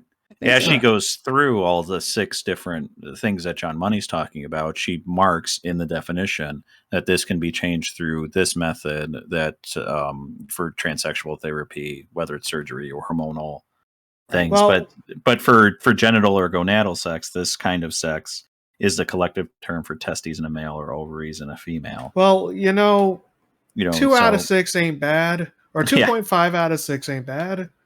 And the ultimate conclusion after listing all of them is they say, okay, well, once you deal with those 6, what can you say? Can you change sex? And they say, well, it depends on which of these things you think are most important. If you think chromosomal sex is the thing, then you can't.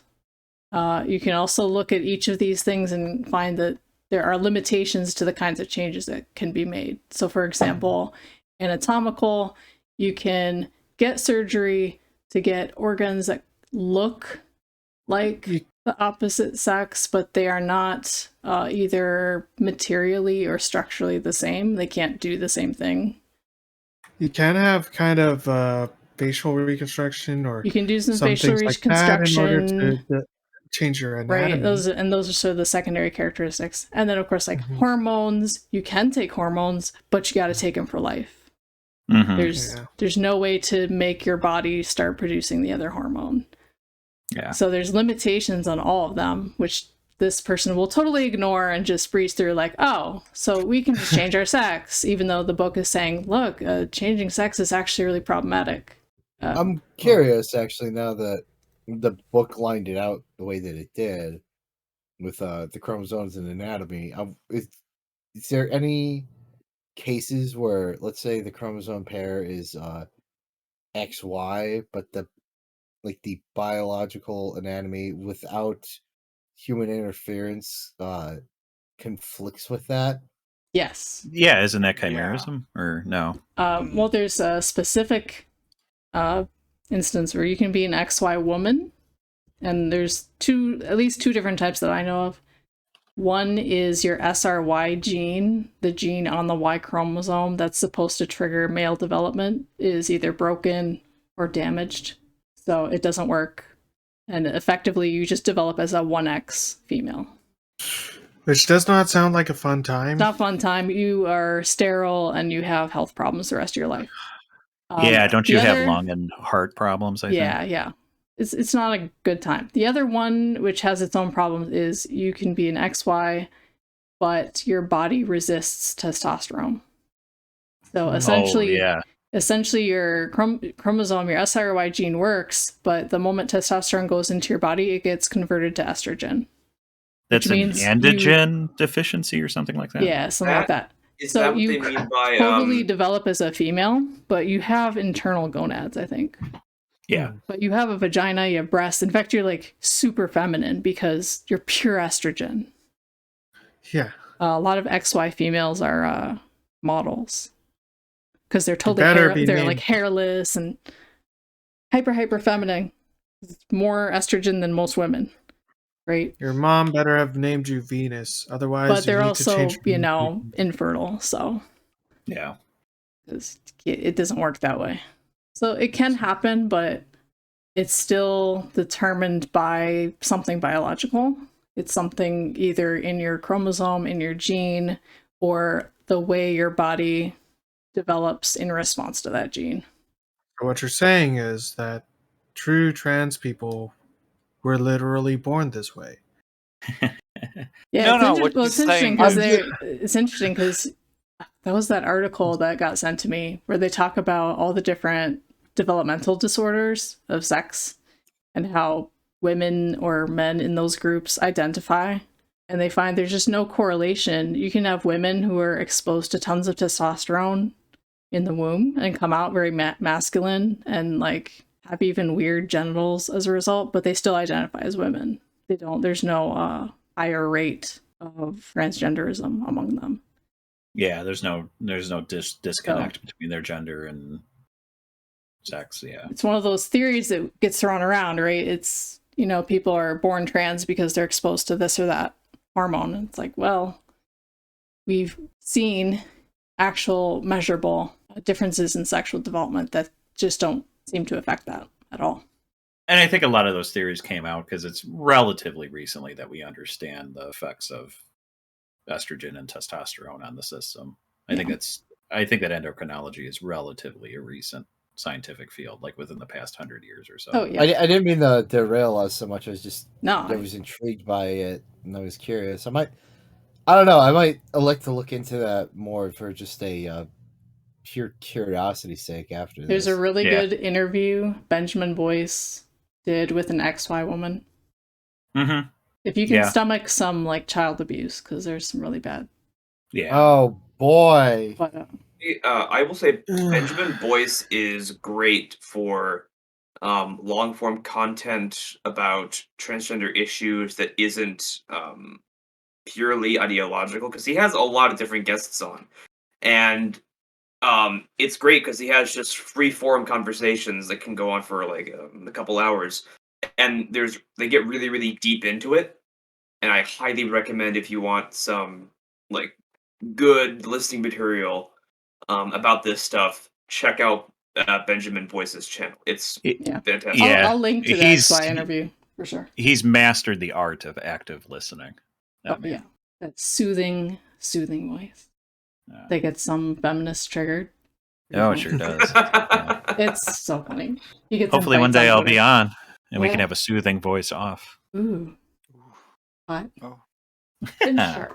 I mean, obviously, people who tick all of these boxes are widely thought of as biologically female. Endosex cis women's womanhood is really widely thought of. In what case would you have all sex and not be a woman? Yeah, widely thought of, unless like you're 100%. Someone... They're legally, biologically, anatomically, and all out. Yeah, that's 100%. That's not most. Yeah, it's a question here. Well, unless like the person's blind or just an asshole. They're just like, no, you're a boy, Timmy. Maybe they're a blind asshole. Decide who isn't a real woman. They can only suggest who we should exclude from our feminism, not who we should include. And why should exclusion be the starting point? Okay, this part's really dumb. Yeah, I mean, that's kind of the point of categorization. Okay, they're like, well, why do we focus on excluding rather than including? Like, okay, you have to do both. And part of it is because of the whole philosophy that separates TERFs from regular radical feminism, which is that they are so up their ass about the radical feminism and the patriarchy that they view trans females or even male or trans men even as traitors, or as traitors, or men trying to co-opt their own into the feminist space, and they're spies or some shit. That's why they are excluding them, because of that. They don't want to bring them in, because to bring them in is a compromises their fundamental principles, which I don't agree with their principles, but I understand, and you should too. And at the root of it, you have to exclude somebody. If you want to have a coherent category of what a woman is, you got to draw the line somewhere and it this can't idea just that you be just can fucking include J.K. anybody. Rowling. And now the conversation has moved to a woman is anyone who feels like a woman or identifies as a woman. And that's the new one. And I'm like, that doesn't give us anything. It doesn't give us any important information about womanhood. In particular, and they need. Let's make the distinction that what Amazel said probably does meet the definition of like the strict definition of what a TERF is, a trans exclusionary radical feminist, so. not necessarily the people that this person is labeling as a TERF. Yeah. I think TERFs are primarily worried about invasion of spaces, Yeah. But whereas they're using TERF as kind of a pejorative to just kind of label anybody. Genderqueer activist Ricky Wilchins called this out in 1997 in their book Read My Lips. The language has evolved since this book came out, but it's still a really good read. Even momentarily putting aside the issue of intersexual women. Oh my god. Couldn't you have read this quote? Couldn't you have read this? Oh my god. Come on, you read every other quote. God fucking damn it. It does look like Macaulay Culkin. Oh my god. It does. But his forehead is huge. Her. It's the more Macaulay Culkin. What is it? Oh wait, it's not binary, right? Maybe not also, binary. I'm curious to know what they mean by the language has been updated. I have no idea. I think maybe there's some term that means there's no more in say saying. Maybe intersexual? Are they using intersexual to mean like non-binary? It looks like Macaulay Culkin crossed with Billy Crystal. Totally does. Got square head. A square head like a Korean baby. Equipment return us to a definition of women in which biology becomes destiny? Doesn't it return us to the classic oppressive construction of women which defines her strictly by reproductive organs and function? Will we replace consciousness raising with crotch checks, complete with the edifying spectacle of us all squatting and pointedly inspecting each other's genitals as if we were a group of chimpanzees? It's penis inspection day, damn it. Yeah. See, I want to point out, boys, consciousness raising is a common term that's used in a lot of sort of not just feminist studies, or women's studies stuff, but also gender studies, race studies, post-colonial and critical and post-critical type academic theory.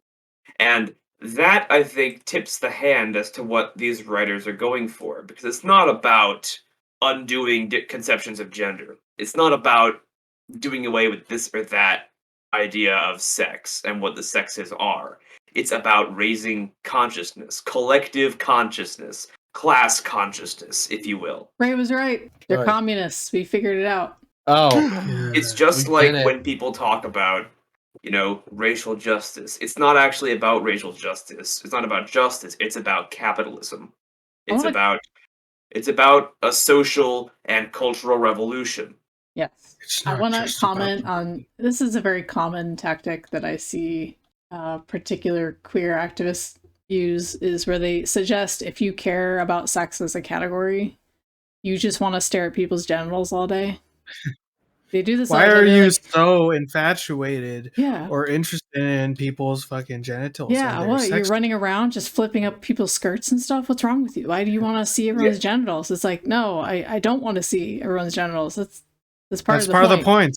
I don't actually want to do that. So for them, everything is about sex and power. It's a weird combination of Freud and Marx. It's strange. Even in cases where sex is important, though, they really want to do this whole hyperbole of, if you care about sex, you just want to, you're just a pervert.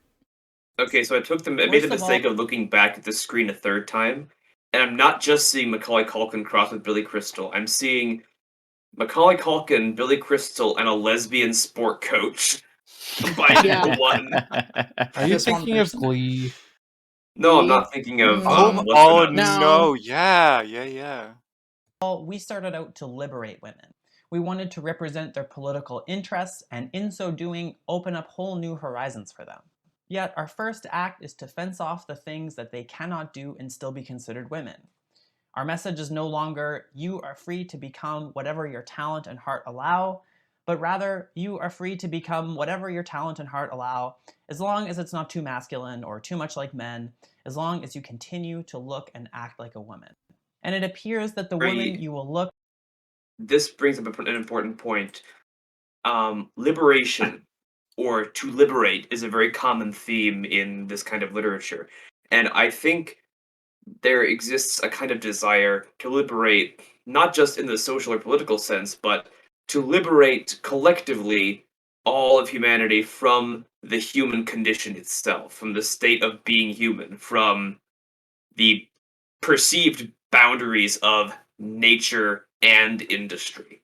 And I think that it's ultimately it's like Icarus flying too close to the sun. Eventually, it will come back to bite them and the people that listen to them in the ass. Well, I've said that, yeah. Yeah, it's a pipe dream.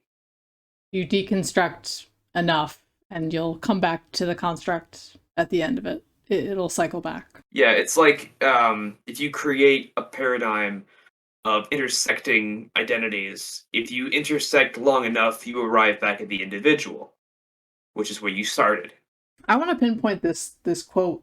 You are free to become whatever your talent and heart allow, so long as it's not too masculine or too much like men, as long as you continue to look and act like a woman. I know this person talking about feminists, but I hate to say it, it's kind of projection-y. Yeah, that's what I was thinking too. That's exactly what I was thinking. Because is it not also the radical transposition that if you are acting too masculine or acting too feminine, you are not really that thing? Well, we pointed that out with the non-binary episode, that they have the strictest definition of gender roles. Like, I like to wear dresses as a kid. That means I'm female. Yes. Or I don't like to wear dresses. That means I'm not female. And they define gender exclusively in terms of roles in a way that focuses purely on phenomena, on just things that are feminine, like, oh, you wear a dress, therefore girl. Or you like pink bows and Barbie dolls, therefore female. Become whatever your talent and heart allow, as long as it's not too masculine or too much like men, as long as you continue to look and act like a woman. And it appears that the woman you will look and act like is based on that traditional, limiting, heterosexual-based model that we hope to chuck for good. And really, what does this rigidity even serve? We know we can talk about biology and things that are usually considered women's issues without falling prey to bioessentialism. We do it all the time. In fact, TERFs' arguments that we can't even talk about biology anymore usually come up when queer people are talking about biology, just in a gender-neutral way. Conversations about chest feeding instead of breastfeeding, or cancer screenings for people with prostates instead of men, are usually what rile them up in the first place. But we need to have these conversations because... That's not when people say, why can't we talk about biology? But do we need to have these conversations in this way? If we're talking about in general terms, like, it just makes it confusing. If the person that we're talking about who has prostate cancer is actually trans, then we can bring up those terms to make it a distinction. But in a general sense, if we're talking about a broad educational whole sense, it's not that it isn't necessary. Well, and I think a lot of people, they have the gut reaction to this. They have the reaction to it. They do, because it's just forced upon them. Like, they're like, wait, I wasn't part of this conversation. What's going on? You didn't consent to this change. No. Yeah, what? Yeah, that's kind of the feeling, is that it's forced. I just really want to quickly focus on, like, this is a really stupid thing to focus on, but I just want to do it really quickly. Why change it to chest feeding at all? Because just because you call it breast, I mean, like male breasts aren't necessally I was gonna say male pecs are still called male breasts. Like, they're can somebody who's received a mastectomy breastfeed?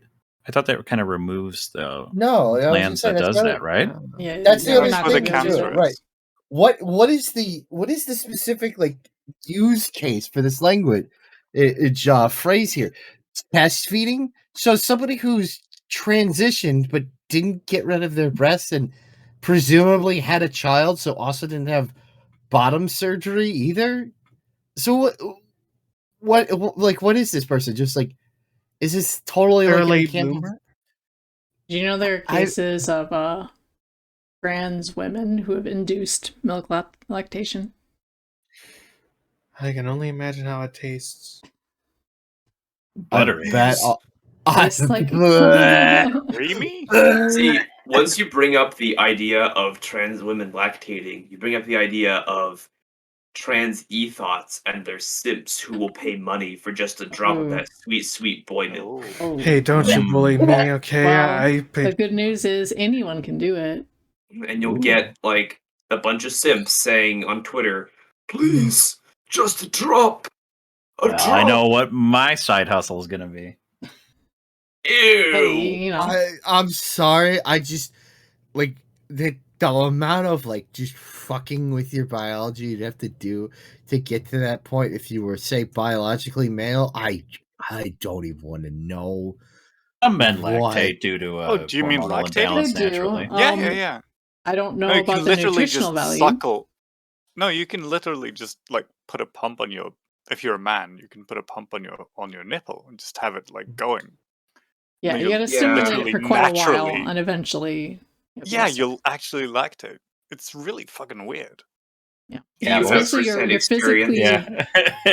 I suppose you must be physically stimulating some cells that are, you know, because obviously males and females share a lot of cells. I plead the fifth. Yeah, okay, Gavels. See, now I'm curious though, like since you've brought this up, like because you know you can go to like I think they even sold it at Walmart, and you can buy prolactin, which is a chemical that helps. I believe it's the actual hormone that females produce when they like they have a child in their body. Yeah, and their body wants to produce milk in the breast. The thing on the warnings or whatever, or even like on like when we looked it up in the Wikipedia or whatever for it when we were looking this up one day, I said it was possible for males to ingest this or take this prolactin and actually start to lactate. I just you got some tissue there that can do it. There are some men who have the condition where they have man tits. I mean, women, like actual men even tits. if yeah, it's called eating McDonald's. Yeah, exactly. I mean, a woman who isn't pregnant can stimulate it. Yeah. But yeah, but I mean, that's just that usually... seems like less. I mean, there's such a thing as wet nurses, you know. Yeah, exactly. That's only if you're doing it right, you know. That was Davil's side job. They just didn't tell us about. He was a male wet nurse. Yeah. Oh.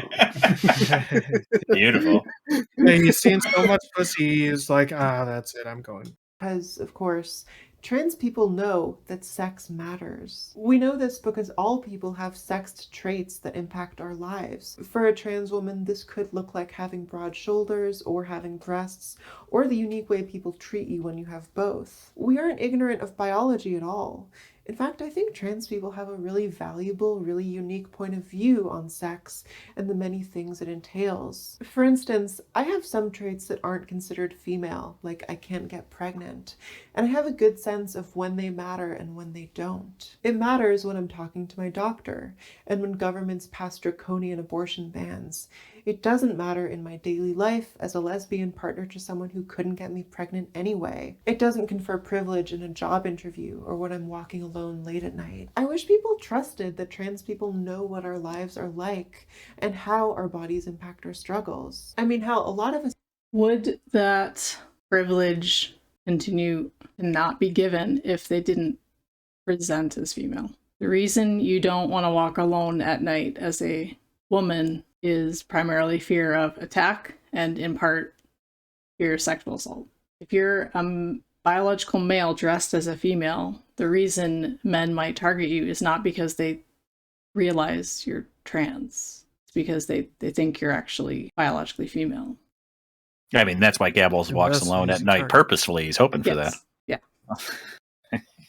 Have changed the traits you use to determine a person's sex and seen it change the way we're treated. Medical transition is an expensive, years-long process, and we don't do it for no reason. If we thought sex was relevant, why would so many of us change our own? Why you gotta ruin a nice mug like that? Came out over 40 years ago, and it doesn't perfectly reflect what modern transphobes have to say about sex. I read a fair bit of it while researching this video, and I was shocked to see how measured it is in a lot of ways, at least compared to the hateful stuff coming out right now. Don't get me wrong, it's a deeply hateful book, but at the same time, one of the criteria it used to define sex was psychosocial, the way you feel about your sex and your place in the world. And that's just gender? The transsexual empire was gender critical. Yeah, it even says it's gender in the book, by the way. It just directly says, this is also sometimes called gender. The way this person presents the book as if they're making the points that the book is not making is just really dishonest. Pretty much everything they've said about the book are things that the author actually said. So it's not an analysis from this person. They're just parroting what they read. Is this just an attempt then to because if they've repeatedly said that like the book and the author for this book is a terrible person or whatever, is this just an attempt to they're so transphobic. It's so it's so hateful, it's so transphobic. It's so transphobic. I'm literally reading the words off the page. I agree. It's just like the only reason I could think to do something like that is for the spin. Like they want to spin it as if yes, it is terrible, and I'm just not going to tell you that I'm verbatim and I'm quoting it, so you can think that this is like a new modern interpretation, even though, like you said, it's saying the exact same. Well, they're framing it as if the book missed things. Right? Well, do you think they actually read the book, or do you think they read what somebody else in their circles said about it? I don't know. It's hard to tell whether they actually read it or if they read it and now they're just pretending like the author didn't make all these points and didn't make all these actual concessions and isn't describing other people's positions and trying to measuredly assess the implications of those positions. Like, it's just a really sloppy way to present someone else's work. Yeah, and I think it's very cynical, actually. I think they're trying to dismiss the book widely unfairly because, like I said, pretty much everything they've said is in the book. But it did acknowledge gender as real and at least occasionally relevant. You'd never see that now. Today's TERFs are rabidly anti-gender. They've made it clear that gender has no place at all in their analysis. Do they, though? No. Again. Whatever. They just don't want to talk about it at all. They just ignore it.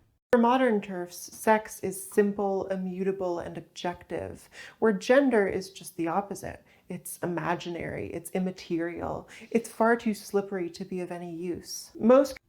All that's true, but yeah. Sex is not simple, though. I think that's fair to say. Right. Sex is not simple? Well, it's a complex developmental process where a lot of things can go wrong. Oh, sure. That's why we have disorders, because it starts with splitting cells, it starts with chromosomes that can have glitches, and then it goes down pathways. There's lots of hormones, there's lots of interacting organs. Like, the human sexual system is complex, and for that reason, very good at doing what it does. Sure. But you can break it down to a base point that can't be bifurcated that it's further. Dimorphic, that it's binary. That you can have an organ that produces the gamete sperm, or you can have an organ that produces the gamete ovum. And there's a sperm does not exist on a spectrum. Ovum does not exist on a spectrum. Correct. So binary, yes. I think simple is probably a misleading word to use there. Okay. Yeah. I get you. Contemporary TERF writing posits that genders are nothing but harmful stereotypes, and that by living in our preferred genders, trans people perpetuate these stereotypes. They're especially quick to come for the girls over this. oh, you think being a woman is just about being beautiful and feminine. It's like they don't even see us. You think if I thought that I would look like this right now? They argue that trans women are all hyper feminine She looks very and feminine, shallow, and that we perpetuate the Yeah, idea she that looks you need very to put makeup. things to womanly. count as a woman. Claiming a gender at all is seen as Plucked misogynist eyebrows. violence. However, they don't really apply this idea evenly. While they'll often judge trans women for presenting as female, that judgment is rarely turned inwards. Cisgender transphobes, most of them at least, never seem to question their own gendering. Why do you have long hair? Why do you wear makeup? Because if my womanhood is oppressive, surely that is too. Yep, the feminists have attacked beauty standards for decades. Yeah, this is exactly. very common. Wasn't it back in a few decades ago that one of the stereotypical images of radfems was, rather sloven clothing, unkempt, not Hairy like your pits. typical, exactly, hairy pits, hairy everything, not like your typical 50s. Like the ones predicted in Leasebound. Yeah. Not like your typical 50s housewife who is like perfectly manicured nails, smooth cheeks, skirt, blouse, sort of a thing, high on amphetamines constantly. Yeah. And so on. Didn't the quote that... Here's an excerpt of a speech they gave in 1994. You say we want to pass as women. Well, I don't pass. I wear this transsexual menace logo every place I go. Between the two of us, only you pass as a woman. Actually, I'd say you pass. I can't tell what the fuck you are. That's something. I'm sorry, but that's I get it, but that's what they're arguing is the problem. I know. Yeah, it's funny. Amazon. Yeah. Maybe if you didn't have a weird lesbian side. Maybe if you didn't dress so metrosexually. Yeah. Maybe if you actually had your hair different. I don't know. Yeah, you'd shave your eyebrows off. Look, I'm just saying, right? Like you could choose to, grow your hair longer, put on makeup. You'd be amazed at how much you could do with makeup. Just saying. I can pass as a woman. I don't even need makeup. I just need some men have more feminine, slim features. They say they don't pass. I think different. I think this person passes as the Macaulay Culkin, Billy Crystal lesbian soccer coach hybrid they were born to be. And I think that's beautiful. That is their gender. Laudable, I say. Yeah. Can we give a round of applause? Applause. Stunning and brave. Drop those emojis. Stunning and or those emoji claps. If, as de Beauvoir held, one is not born a woman but becomes one, if femininity is an invention of men foisted on women, if feminine behavior is a learned cultural performance of hair, clothing, voice, gesture, and stance, so one is perceived as a female, then by presenting yourself as a woman, it is you who have been co-opted into traditional sex roles, you who serve their institution, and you who are performing here.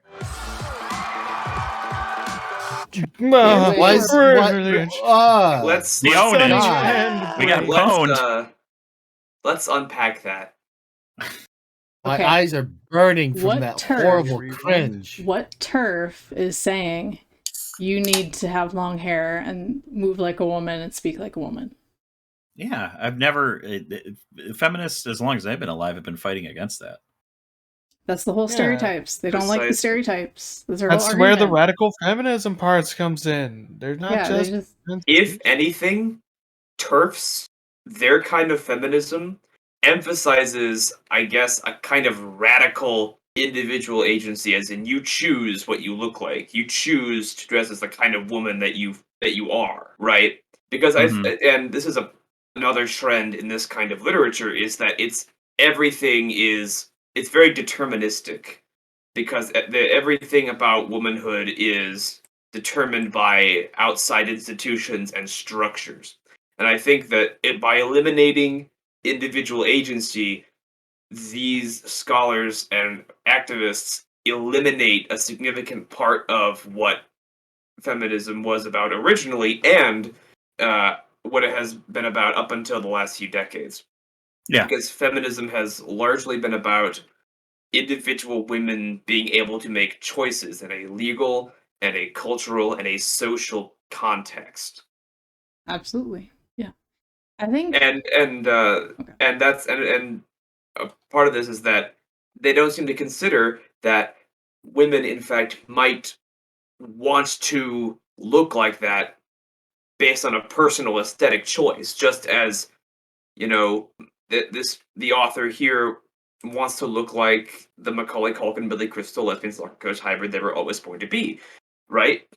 They say by eliminating individual choice, you have effectively created a world where everyone is just structurally and socially determined to be a certain way, and in that sense, you've eliminated the potential, the ability for different outcomes to ensue that forms the basis of individual choice on which a lot of not just feminism but other activist movements were founded.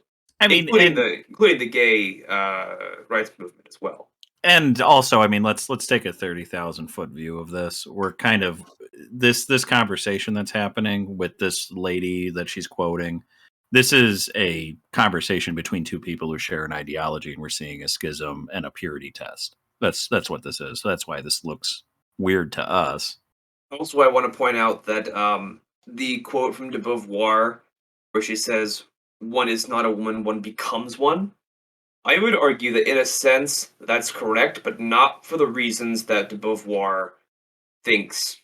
Because in a sense, people do become men and women, not just in a social sense, but in a psychological and a spiritual sense. In the respect that people mature, they change. People are constantly changing, and they learn to embody certain traits and deal with external forces in a way that allows them to self-actualize and self-realize. And so, in a sense, you do a human female does become a woman, not just by growing up and maturing, but by learning to interact with others in it and learning to psychologically self-realize. And this is true of men as well. And it's not just a matter of society imposing certain things on you, because society does impose things on you, but it's also a matter of personal development. It's a matter of psychological development and realizing realizing your own potentiality and then putting that to whatever ends you think most desirable to affect your own safety and happiness, your own prosperity. Alrighty. We're marked by our active choices about gender. Think of all those cliched images of trans girls coming into their own, spotted trying on their mom's clothes through a crack in the door, viewed through a vanity mirror, meticulously applying lipstick and false eyelashes. And obviously there's nothing wrong with doing these things. If any femtrans girls are watching this. My point is that even when works... There's nothing wrong with trying on your mom's clothing? Is there? I mean... that just seems kind of weird to me personally. I don't know about you guys, but like that seems kind of weird. It could be innocent. Yeah. Like if you're, I remember doing that kind of when I was a little kid. I wanted to be a pirate one year for Halloween, and pirates used to wear those big leather boots. And they wore like long coats. So I got my mom to give me one of her old coats and a pair of her boots. And I walked around like a pirate. But that doesn't explain why you were wearing her panties. Yeah. Well, you had to complete the stat in order to get the full stat buff. Sure. My dude, please.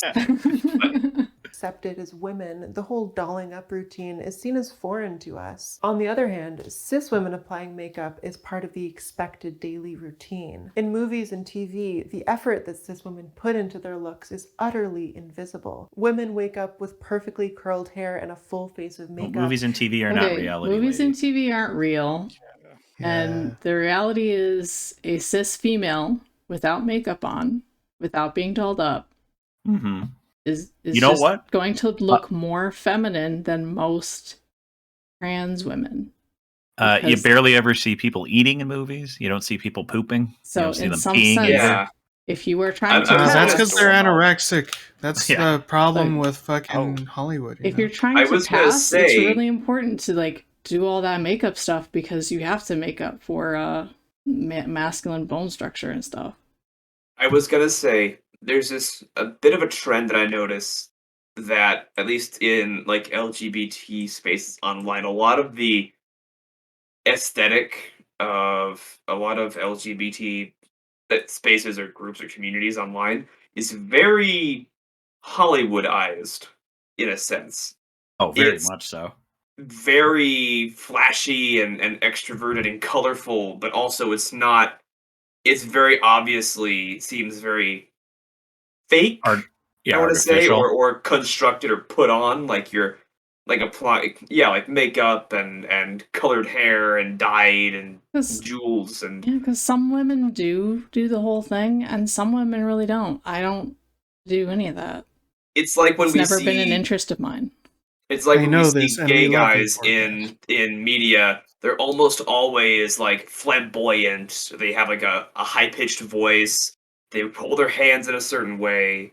The old and Will we and don't, Grace. and up until recently, the old Will and Grace. Yeah, Will and Grace. Gabbles. Good best. And we don't really see. Do we lose Gabbles? Gabbles, shut up. And we don't really see. Shut up. And I guess, for lack of a better word, we don't really see a lot of quote unquote typical or normal gay guys, because how else can you tell that they're gay if you don't announce it to the audience very obviously, right? The only time that I ever remember seeing just a normal gay couple that wasn't super flamboyant was in the show Mission Hill from the late 90s with the couple that lived next door to them, and the Sarah Silverman program where Brian Posehn was one half of a gay couple. There was also the one quote, I think it was Friends or Seinfeld or something, or no, Sex and the City. Yeah, because even I don't watch Sex and the City, and I'm No. Look. Wow. I only know the only reason I know about this is because the Cinema Snob review was talking about it, and he mentioned how there's two gay characters in there.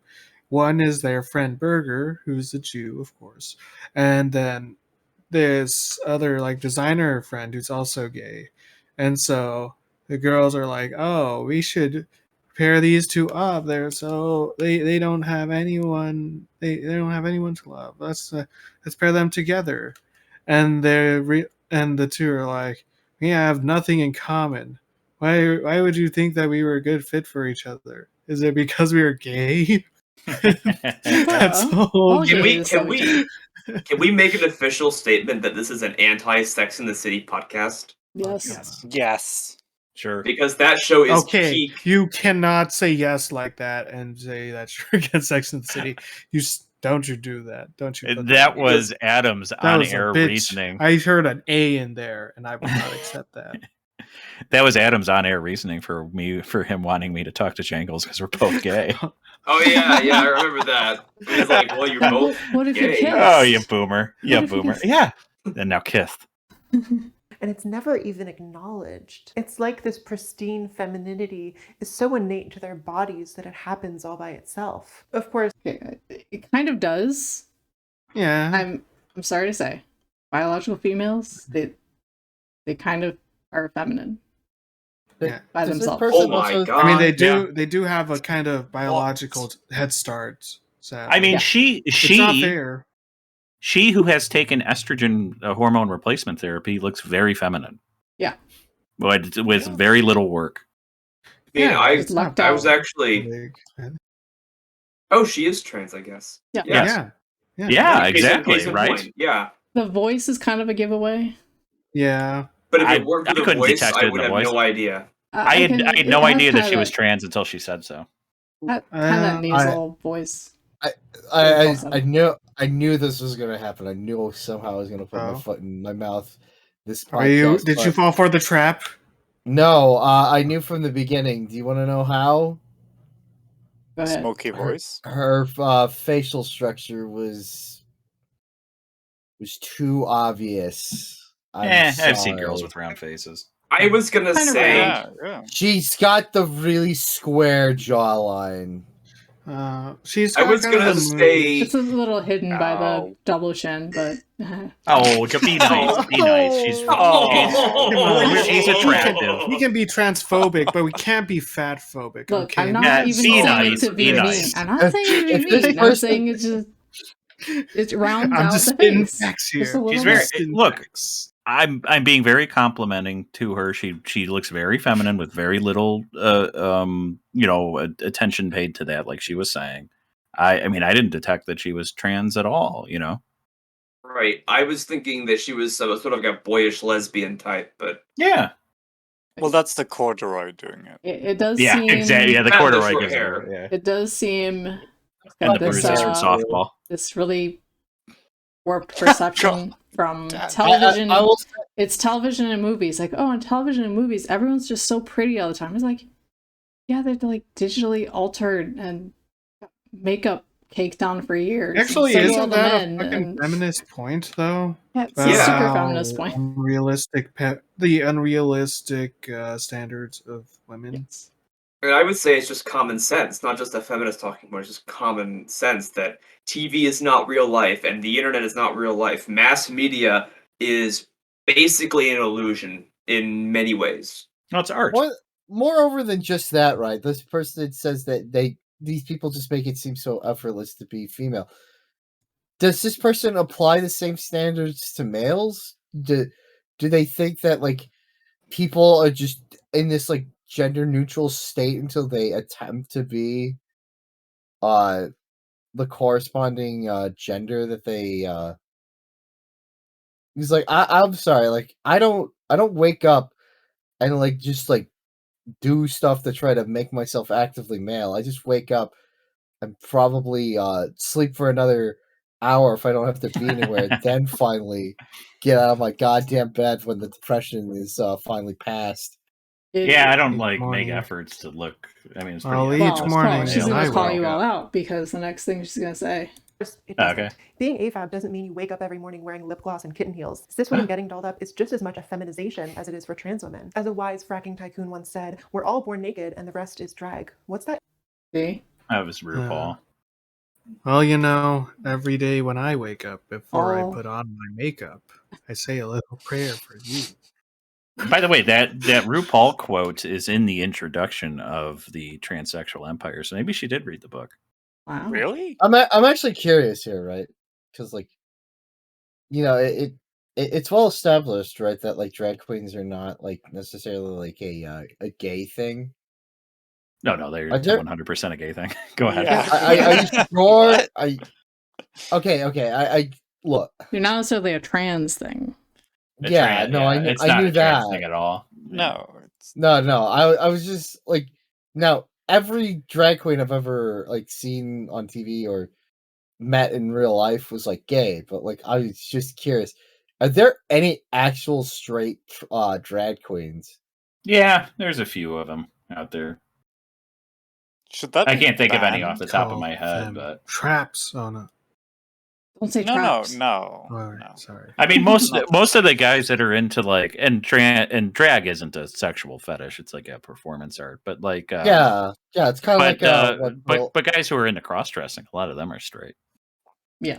Well, it's kind of like what is it called, burlesque or whatever it is. Dress up like women because you like women. Yeah, it's because I respect women so much. Just got to walk a mile in their shoes. That's the Ed Wood. Has anyone seen Ed Wood? They're perfect 6-inch pump heels. I just have to walk a mile in them. Danimal, have you seen Ed Wood? Of course, I've seen Ed Wood. I've seen Ed's Wood. Yeah. Glenn or Glenda. Yeah. Oh yeah. I watched Plan 9 from Outer Space on an episode of MST3K. What a great movie. Well, yeah, they do that on Riff Tracks. Yeah. You're an estrogen. No, you can't be on the show. When cis people take on the gendered behavior that's expected of them, it's assumed to be a natural outgrowth of their biology. You like dresses, not because you're a girl, but because you're female. No. That's not true at all. Don't they like dresses because they like the dress? When you know how many fucking females I've heard bitch about high heels and how they refuse to wear them? Yeah. It's like no one sits these people down and explains to them, why do we have different aesthetics for the sexes? Why do we even have different clothing styles or associations or like hairstyles or any of that? Why do we have that? Because the answer is obviously for the thing that they accuse us of wanting to do, which is we don't want to have to go around inspecting everybody's genitals. We want to be able to just look at a person and know, oh, that's a male, that's female. Like it's a heuristic. Yeah, because a lot of what we do is mate-seeking behavior. When you dress in a way that codes what you are, it makes it really easy. You can go to the store and know that reliably people understand you're female or you're male. No one gets confused. I was gonna say, this is like look. It's not biological. It's just like you want to be recognized for your biology. It's not that the dress is biological. Look, if I didn't have to fucking cut my hair, I wouldn't. And to be clear, the only reason I cut my hair is not even to be like, oh, I'm presenting as male, is because long hair is a pain in the ass. Mm-hmm. So, like, after, 6 months or a year, and it finally pisses me off enough, I go to the haircut place, and they're just like, hey, how much you want to get cut off? Hey, I'm like, pretty much all of it. And then they're just like, oh my god, it's been so long since you got here. And when I leave, I give them like a $10 tip so they shut the fuck up and don't question it the next time I come in like a hobo 6 months later. Nice. And females are drawn to these things. It could be that, or you tease people in your class because you're male, and that's how males show affection. I can see how. And that's totally different because that's a behavior. Mm-hmm. The address is a totally socially constructed aesthetic thing. It's a cultural thing that could be different anywhere. Behavior and has been different throughout time. Yes, it changes within the same country over 10 years, right? That's fashion. Behavior is something that we can observe as a difference, as a sex difference in any culture, anywhere, at any time. It's biologically rooted. There's no question about that. Doesn't mean that if you are the kind of person who teases and makes fun of people, you're automatically male, but it does mean that males are more likely to do it. It's a masculine kind of behavior. Oh, for some cis women, gender and sex might feel like they are the same thing. All these gender traits are understood as extensions of their sex. That's how you get people saying shit like, I'm not cis, I'm normal, or I don't have pronouns, I'm just a dude. Hey there, what are your pronouns? Oh, I'm cis, I don't have pronouns. No pronouns? Damn, another victim of gender identity theft. Some cis people get so offended when you point out that they too have a gender, but they do. Their behaviors and their choices. Can I just say, get a fucking haircut? Or I wish that person in the TikTok would have dried their hair or showered, whichever one they did. Yeah, actually they didn't do. That is not good. Oh, I thought you were like chastising me for a second, especially. Oh no! Like I was just gonna be like, "Excuse me, bitch." Ask for a number one. That's not that bad hair. No, that's the wrong delivery rate. Excuse me, bitch. Excuse me. I don't really like princess. butch haircuts, but oh well. You look kind of. Can I just try to go back to? It depends on the face shape. Oh, it depends on the face shape. It's just, I associate it with bad personalities, I think. Ugh, it's like a beaver with a mullet. Oh, horrible. Yeah, that's not good. That's unfortunate hair right there. Yeah, it is unfortunate. Don't do this. Don't do this. Also, no, you gotta blow it out. You gotta come on now. Unfortunate. Do something with butt it. Chin. Yeah. A little dimple in there. You can do so much with that haircut. It's just like, no, you don't even try. Well, what do we say when people ask your pronouns? I just probably walk the other way, honestly. I do not consent. I do not consent. If someone honestly asks me what my pronouns are, I'm gonna fucking say attack helicopter. And when they get mad, or if they get mad, I'm just gonna laugh. I'm more upset it's at never the lack happened, of and it's never gonna happen. That's the other thing too, right? Like they word this scenario, like they talk about this scenario as if it ever happens in like anything other than online spaces. Yeah, it happens only is in online colleges. Colleges, I'm sure it happens. I haven't even seen this shit in my college or in my college. I'm waiting for the day it happens in my job because education, you know. Oof. They've already told us we should go around and ask all our students their pronouns. Yeah, you're not doing that. Which I'm not. You already got to remember 150 names. You're going to remember 150 pronouns. Some cis people get so offended when you point out that they too have a gender, but they do. Their behaviors and their choices don't exist in a vacuum. The belief that every part of a person's identity boils down to sex is sexist. And to be fair, it's not something all TERFs believe. Many say femininity is completely artificial. Some TERFs call for gender abolition on a wider scale. Going beyond gender roles, they want to do away with gender altogether. So now finally she actually explains the TERF position. Yes. See, there right at the end, saying like, well, some TERFs also believe this. Like, no, pretty much all of them believe that. You got to peel the 16 minutes and 33 fucking seconds into your 37-minute video, and you finally get to the fucking point. A prominent TERF we'll talk about another day, named Kara Dansky, put it this way in her new book. For feminists, gender is a purely social construction that is loaded with various patriarchal roles, values, and expectations. The reason feminists have been calling for the abolition of gender is that, from a feminist perspective, gender is a prison that keeps women in a position of subservience to men. For feminists, in other words, gender is the problem, not the solution. This argument's a kind of funny one. She says trans people are part of the problem because we have gender identities, and gender is a social construct. The funny thing is, saying that gender is a social construct isn't a controversial... Might be referencing other... Yeah, other work. Okay. Yeah, I got in most you. trans communities. Lots of us agree. I've argued against the innateness of gender in a few of my videos over the past year. I've argued against the importance of identity in general. I mean, I went viral for a take adjacent to this. I owe my whole career to saying gender is kind of silly sometimes. And having read like thousands of comments on my videos about gender, I can't remember that many people disagreeing with me, because I acknowledge that even if gender is fake, trans people are still here and we still matter. As it turns out, being critical of gender is actually pretty welcomed by a community that's marginalized because of their genders.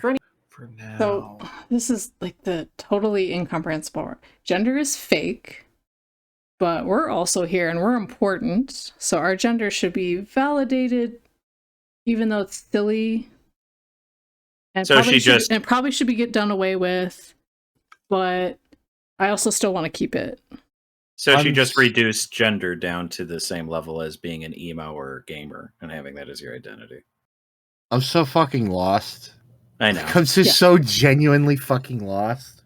It is confused. It's just back and forth, ping pong, ping pong.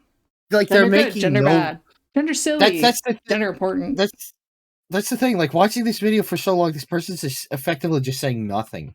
Saying a lot of kind of internally contradictory. It's like things. It's like watching a fucking politician. Ascribing a lot of views to other people that don't exist. And projecting their own views. Any TERFs watching, here's a quick tip on how to get the trans community to listen to you. Don't do hate speech. Frankly, if anyone knows... What do you want to bet hate speech is for this person? Anything that doesn't validate their narcissistic tendencies? Basically. I was going to say, here's some hate speech for you. There's only two genders. Oh, I'm going to have to cut that out. Which most trans people agree with, by the way. Yeah. Oh, yeah. That's true. Defo. This gender is fake. It's us. We've seen the shit from the inside. We know just how inconsistent the rules are. It's like, I can see the shit in 6 dimensions, buddy. You have no idea just how made up it is. But something can be made up and still matter. Social construct doesn't mean unimportant. Money is a social construct. That doesn't mean you can go around burning $100 bills. Oh my God. A social construct. You don't see us barreling through red lights about it. Okay. Those are laws that are enforced by a government. What? I just really want to quickly hover, I'm going to grasp onto that one thing she said, even though I know she's going to, like, immediately throw it out in, like, the next, 5 minutes or something, which is that just because something's a social construct doesn't mean that it's unimportant. Yes, that is literally what pretty much everyone has been arguing for with all of this stupid bullshit when people bring up, oh, it's a social construct. It's just like, just because it's a social construct does not mean it's not useful. There's a reason the social construct exists in the first fucking place. It also, it's like it also doesn't imply, by being a social construct, doesn't imply that it's easily changeable either. There seems to be some idea that something is socially constructed and therefore it is arbitrary, and because it's arbitrary, we can change it or do away with it, and therefore because we can change or do away with it, we have a duty to abolish it entirely. So, which doesn't make sense. Right. In the examples here where she's using money as an example, well, just because money's a social construct, can't burn money, like, okay, that's a legal enforcement. Do you think we should abolish the concept of money? As should abolish the concept of gender. Should we just undo it? Should we abolish the concept of speed limits? Because that's the other example. Before they abolish the concept of money, you should make sure that you stock up on your Acre Gold. Today's sponsor, please. No, but that's an further than that, right? Sale. Yeah, I was gonna say further than that. Let's track back where the concept of money originates and why it was created, which is the concept of economics, which basically means barter and trade. Like, should this person is like we think this person's a communist, right? Is this person just like saying, that we should just have fucking everything be free? They probably do believe that, but I don't. Yeah, they probably do want that.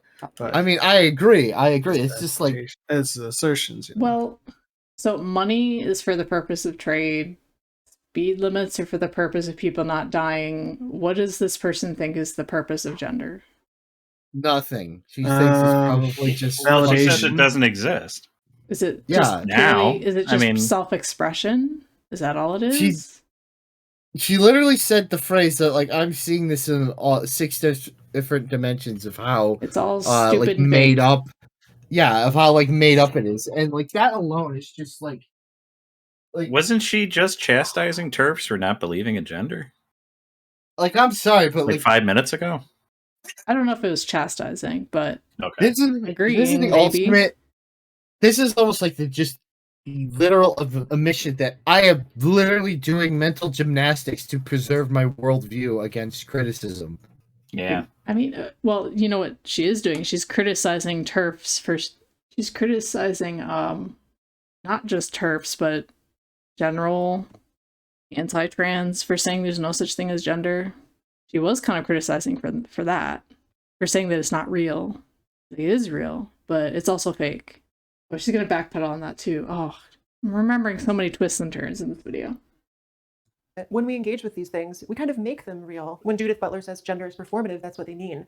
I think. Honestly, I read one sentence of gender trouble and enter a fugue state, so who can say for sure? Gender is upheld by all of us and by so many systems. I can't just decide to stop being gendered. The world wouldn't listen. I guess we could all collectively opt out, start themming it up in every city on Earth. In my last video, I made a joke that was insensitive to the non-binary community. I am so deeply sorry. I'll be taking a step back to learn and reflect. Thank you all. But I'm not convinced that would come out. I like that joke. Cancel out all our gender. Yeah, that's a good joke, actually. Official apology march. I can't imagine patriarchy would vanish the second all our genders do. Not everyone feels this attachment to gender, of course. There are agender people out there living their best lives miles away from this stupid discourse, and I love it for them. But letting go of mine would feel like a genuine loss. Are they really miles away from the discourse? Do we believe that? I mean, they're about as far away as the people perpetuating the discourse want them to be, as long as it's convenient. I feel like agender and non-binary are pretty much as gendered as everybody else, just slightly different way, maybe. But they're still embroiled in the discourse, no doubt. They have to constantly justify themselves and explain themselves. Must be exhausting.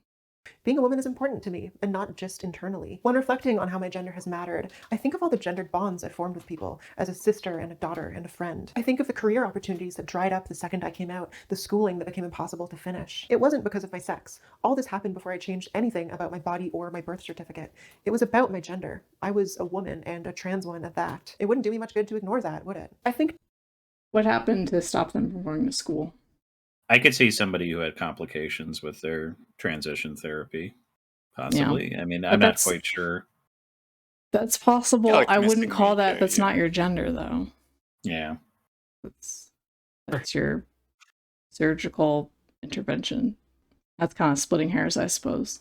It's related deep down, TERFs must know the genders we live in are relevant. It's so obvious that they must see it. They usually feign ignorance and insist that trans women never face misogyny because we're male, and that trans men remain inescapably female in every way that matters. But they're... What?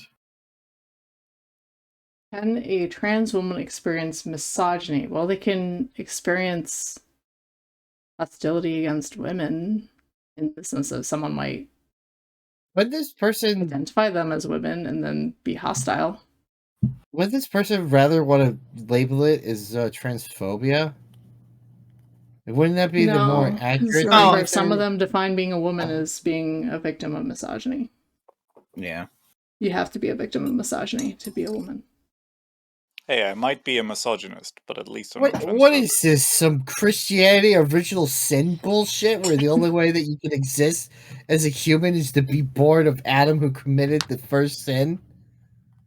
Eve committed the first sin. Oh, yeah, that's right. A woman. Yeah, a woman. Woman did it. I didn't say that.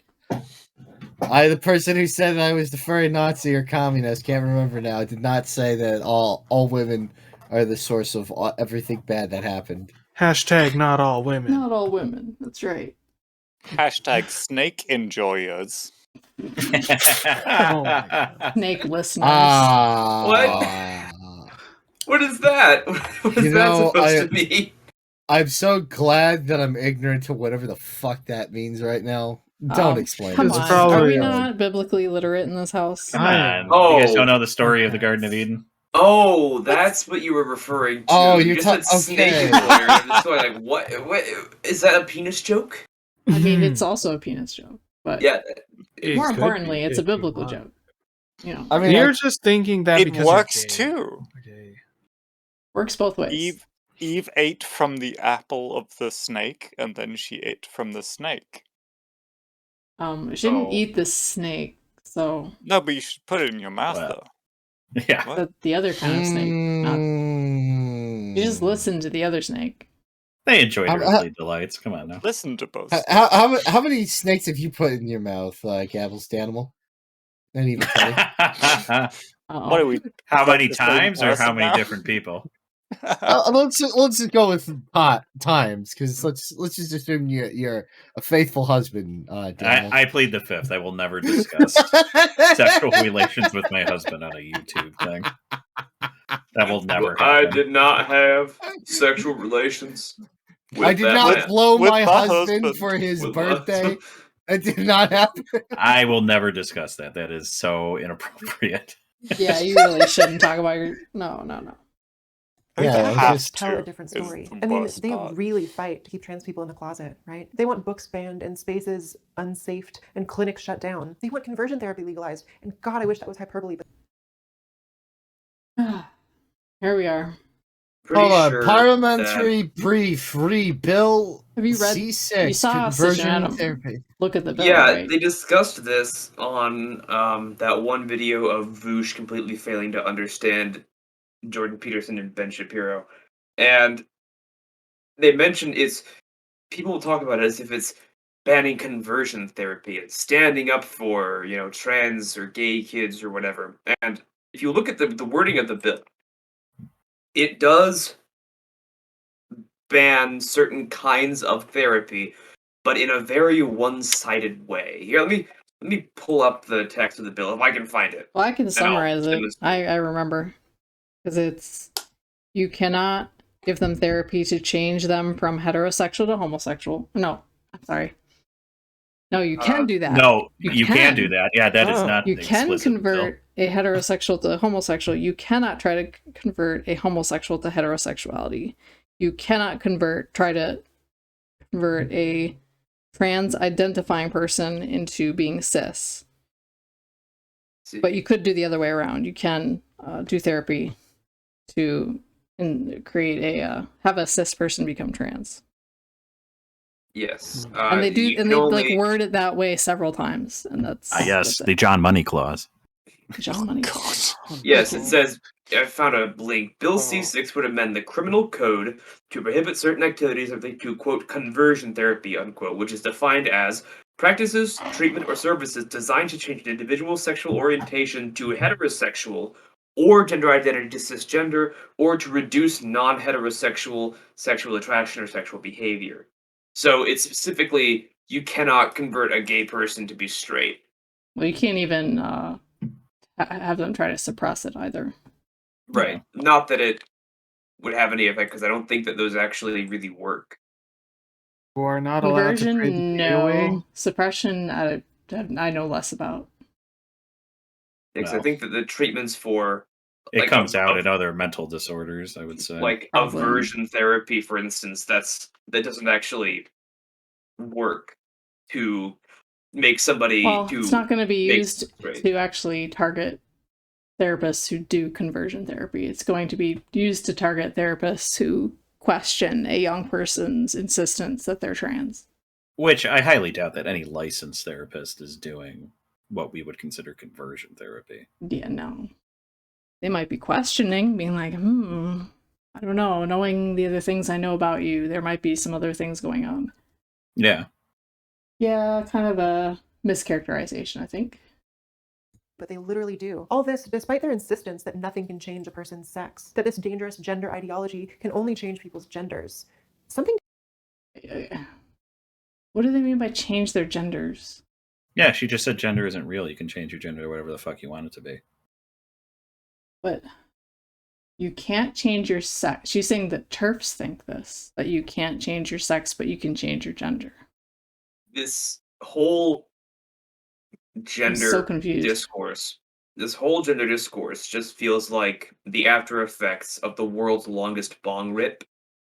Like, it's like people were sitting in a room full of pot smoke and they just went, bro, what if, like... Okay, so I'm gender, curious. like, you could change your gender, man. I'm curious, because I'm just trying to follow this person.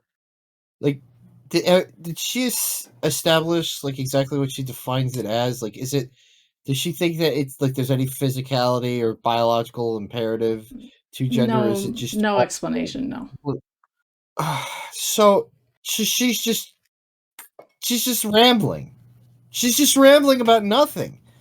When she says that the phrase, they don't think you can change your gender, she hasn't even defined it. They don't think you can change your sex, but you can change your gender. Even though she's already established gender is fake. It's like this fake thing that we just construct. Like, okay, if it's fake and we construct it, then why can't we change our gender? Is it immutable or is it not? So she's defined it as like a social construct then, so that we can change it, right? So yeah, I was gonna say. So then it's just it's literally just whatever. Then we can socially construct our way out of it. I agree with Tenny. This fucking video doesn't add up here. If sex is all that matters and nothing can ever change it, who cares if people want to transition? Who cares if people want to change their gender? By their own logic, everyone... You do. You care very deeply about it. Right. Hold on. You would care, because then those individuals who are sexually another sex can go to places where they're not supposed to be and be in contact with you.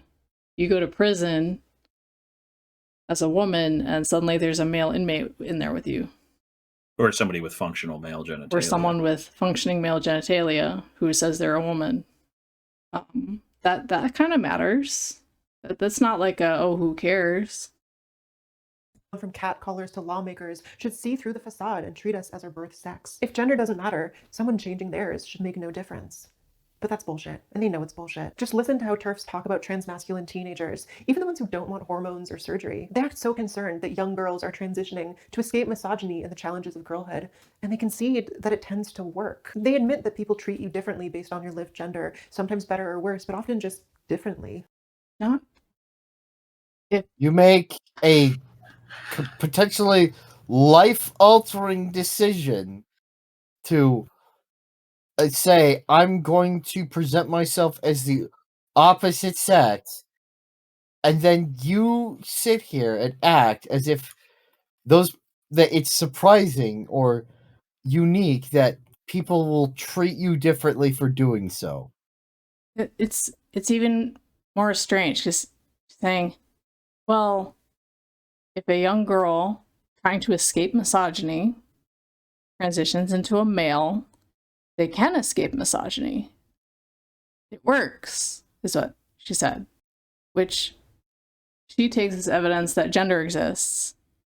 When, okay, why would they no longer receive misogyny? It's not because the people delivering misogyny recognize their gender. It's because they look at them and they code male. they physically look male. So of course they wouldn't receive misogyny if they don't physically look female.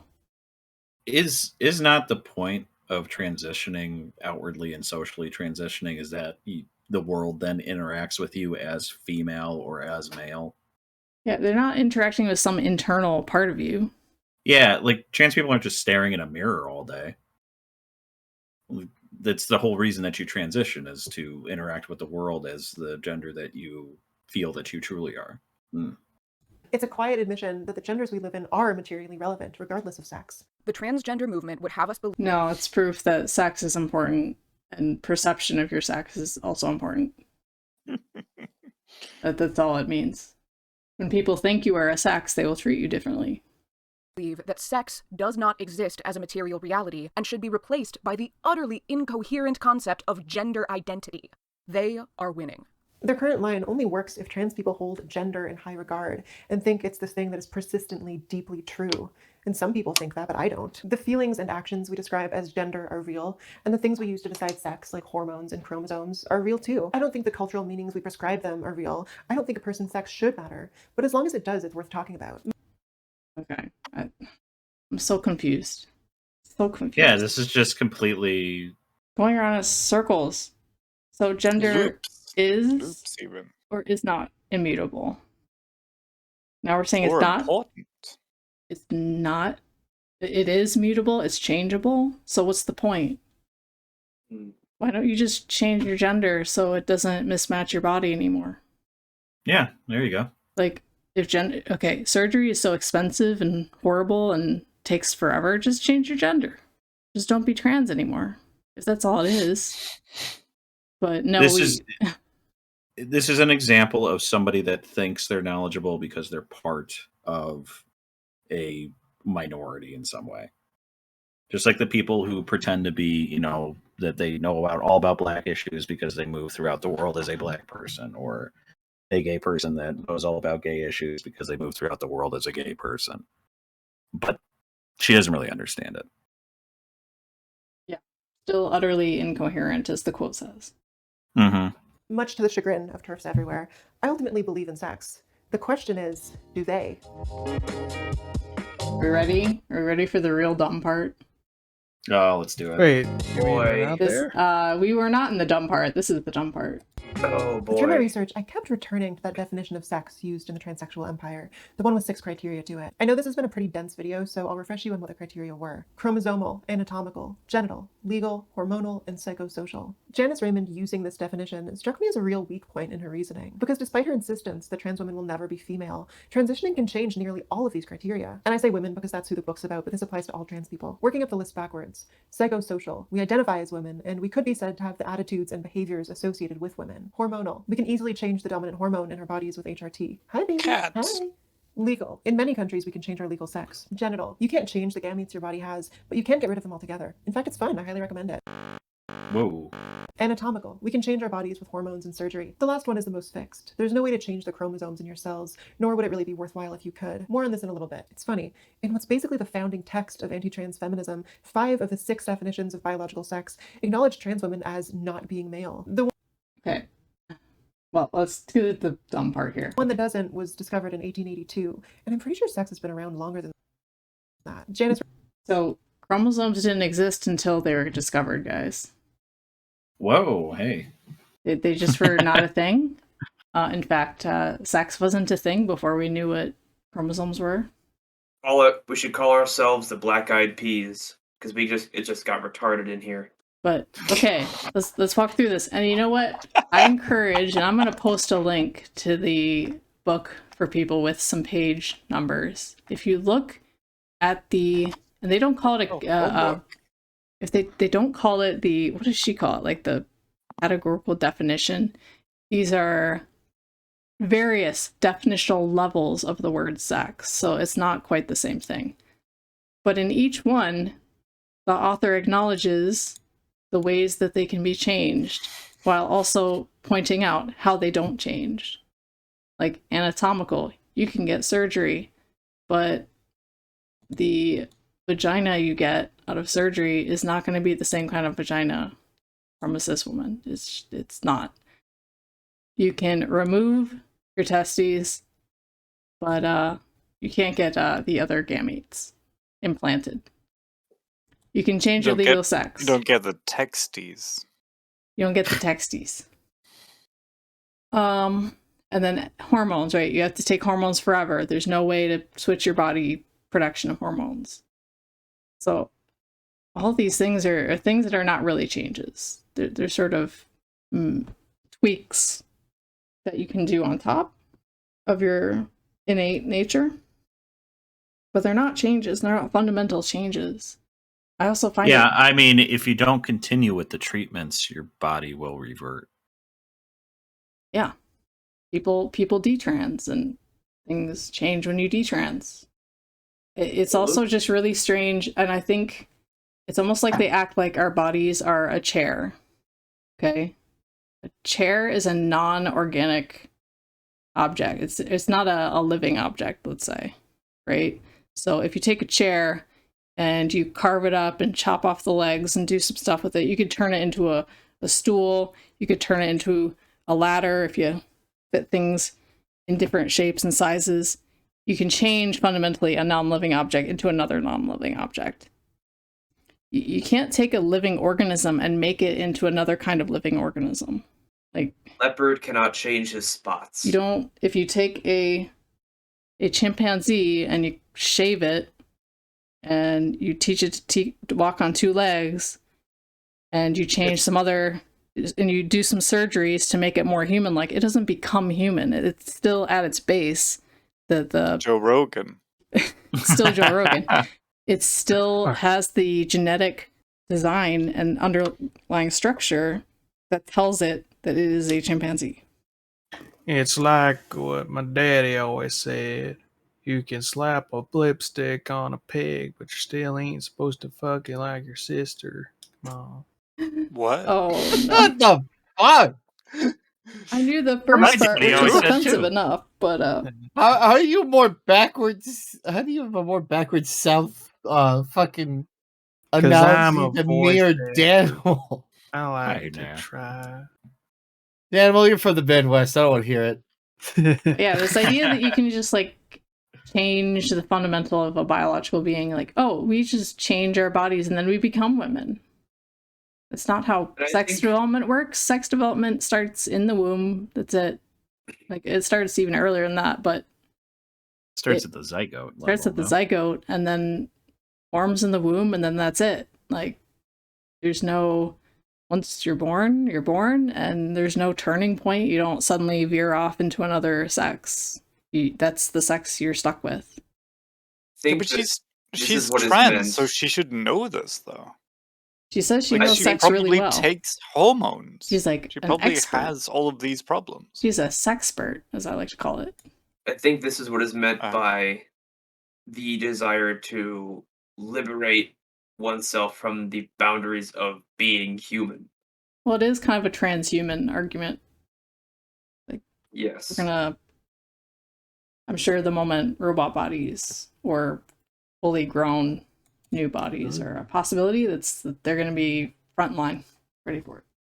Raymond's definition of sex lets trans people off pretty easy. No real gotchas to be found. To her credit, it was honest and scientific for the time, but starting your book about how trans women are men with several ways trans women are women is didactically pretty weak. It's also not nearly as catchy as it should be if you're trying to build a mass movement. You're telling me sex is these 6 things and some aren't binary and some are a social construct? How am I going to fit that on a t-shirt? Unsurprising. And again, this is all a mischaracterization of the argument in the book, because they go through all the traits and then at the end they say, if you don't have chromosomal as the baseline, nothing else makes sense. It's going to be a maintenance game. Has fallen by the wayside in recent years. In the 4 decades since the transsexual empire came out, the TERF line on what sex is has actually shifted quite a few times. Sometimes it changes meaning more than once in a single conversation. To start, they might say, sex is what's on your birth certificate, a simple binary data point. No. What if they do a misprint? Like, how's this anyone's argument? This might be colloquially said. Colloquially. You can tell I'm tired. Can't pronounce words. Colloquially, you might say sex is what's on your birth certificate, but that's not a real definition that anyone would use. Easy to understand, impossible to change.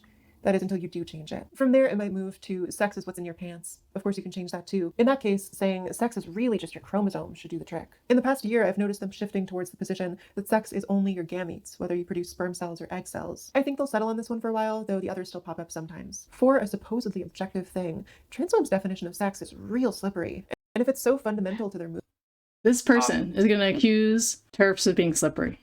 I'm just at this point. Palpable. The irony is. At this point, I'm just wondering why she is making this video. Why do trans people like this feel the need to make these kinds of videos if transphobes are truly, stupid and their arguments are slippery and they're speaking in all kinds of nonsense? Why make these videos? Why even have these conversations? Because it seems like it might just be a massive sort of justification or post hoc rationalization of their existence to themselves or to other people. Well, they use slippery language and confusing frames, and they jump back and forth, and then they say the other side is confusing. And you're so confused that you might agree. And the worst right there is like the first two definitions, she said, oh, they usually go with these. Sex is what's in your pants. And again, it's not an actual definition. It's just a thing people say. Yeah, it's a straw man. It's a straw man. So she pretends that the two first weak arguments are serious arguments, even though they're clearly not. And then the latter two, which are pretty defensible. Sex is your chromosomes. Sex is the gametes. She just kind of breezes over like, oh, they'll switch away from those eventually. So it's pure dishonesty. Kind of infuriating, actually. Movement. You think they would have agreed on it beforehand? According to TERFs, we should talk about sex, not gender, because sex is objective and totally separate from culture. They say sex is what really determines the struggles we face, that sex is inherently more in touch with material reality. But that doesn't gel with the simpler definitions they've latched onto lately. The thing about gametes and chromosomes is they're invisible. Microscopic. If someone walks by you on the street, they don't know what your chromosomes are. Even a doctor can't say for sure what they're running tests. That doesn't... If they're not real. They're microscopic, they're not invisible. That means you can see them with a microscope. They're very much visible. They're not real because they're too tiny. That's like saying bacteria is fictional. Germs don't exist. Germ theory is fake. Reject germ theory. Look, 5'5" is bacteria. Okay. Being 5 feet. 5'5" is all right. You're not invisible. We exist. You're practically microscopic, though. There you go. And you're down there. I'm trying to, they really did try to tie in. They try to say sex is this material reality, but chromosomes are tiny. Wait, is this person making the argument that something is not real because they cannot see it with their eyes alone? No, but she's saying it can be dismissed because you can't see it. You can't see it with your that tiny thing dictates the structure of your entire body, and we can look at someone's body and we can usually guess with like 99% accuracy what your chromosomes are. This motherfucker. Okay. You can't see viruses either, but some of them can kill you. You can't see bacteria, but some of them can kill you. You can't see tiny insects, but some of them can suck your blood. Make you sick. You can't see a snake in the grass, it can still bite you. I mean, JFK was killed by something he couldn't see. Mm-hmm. That's true. CIA.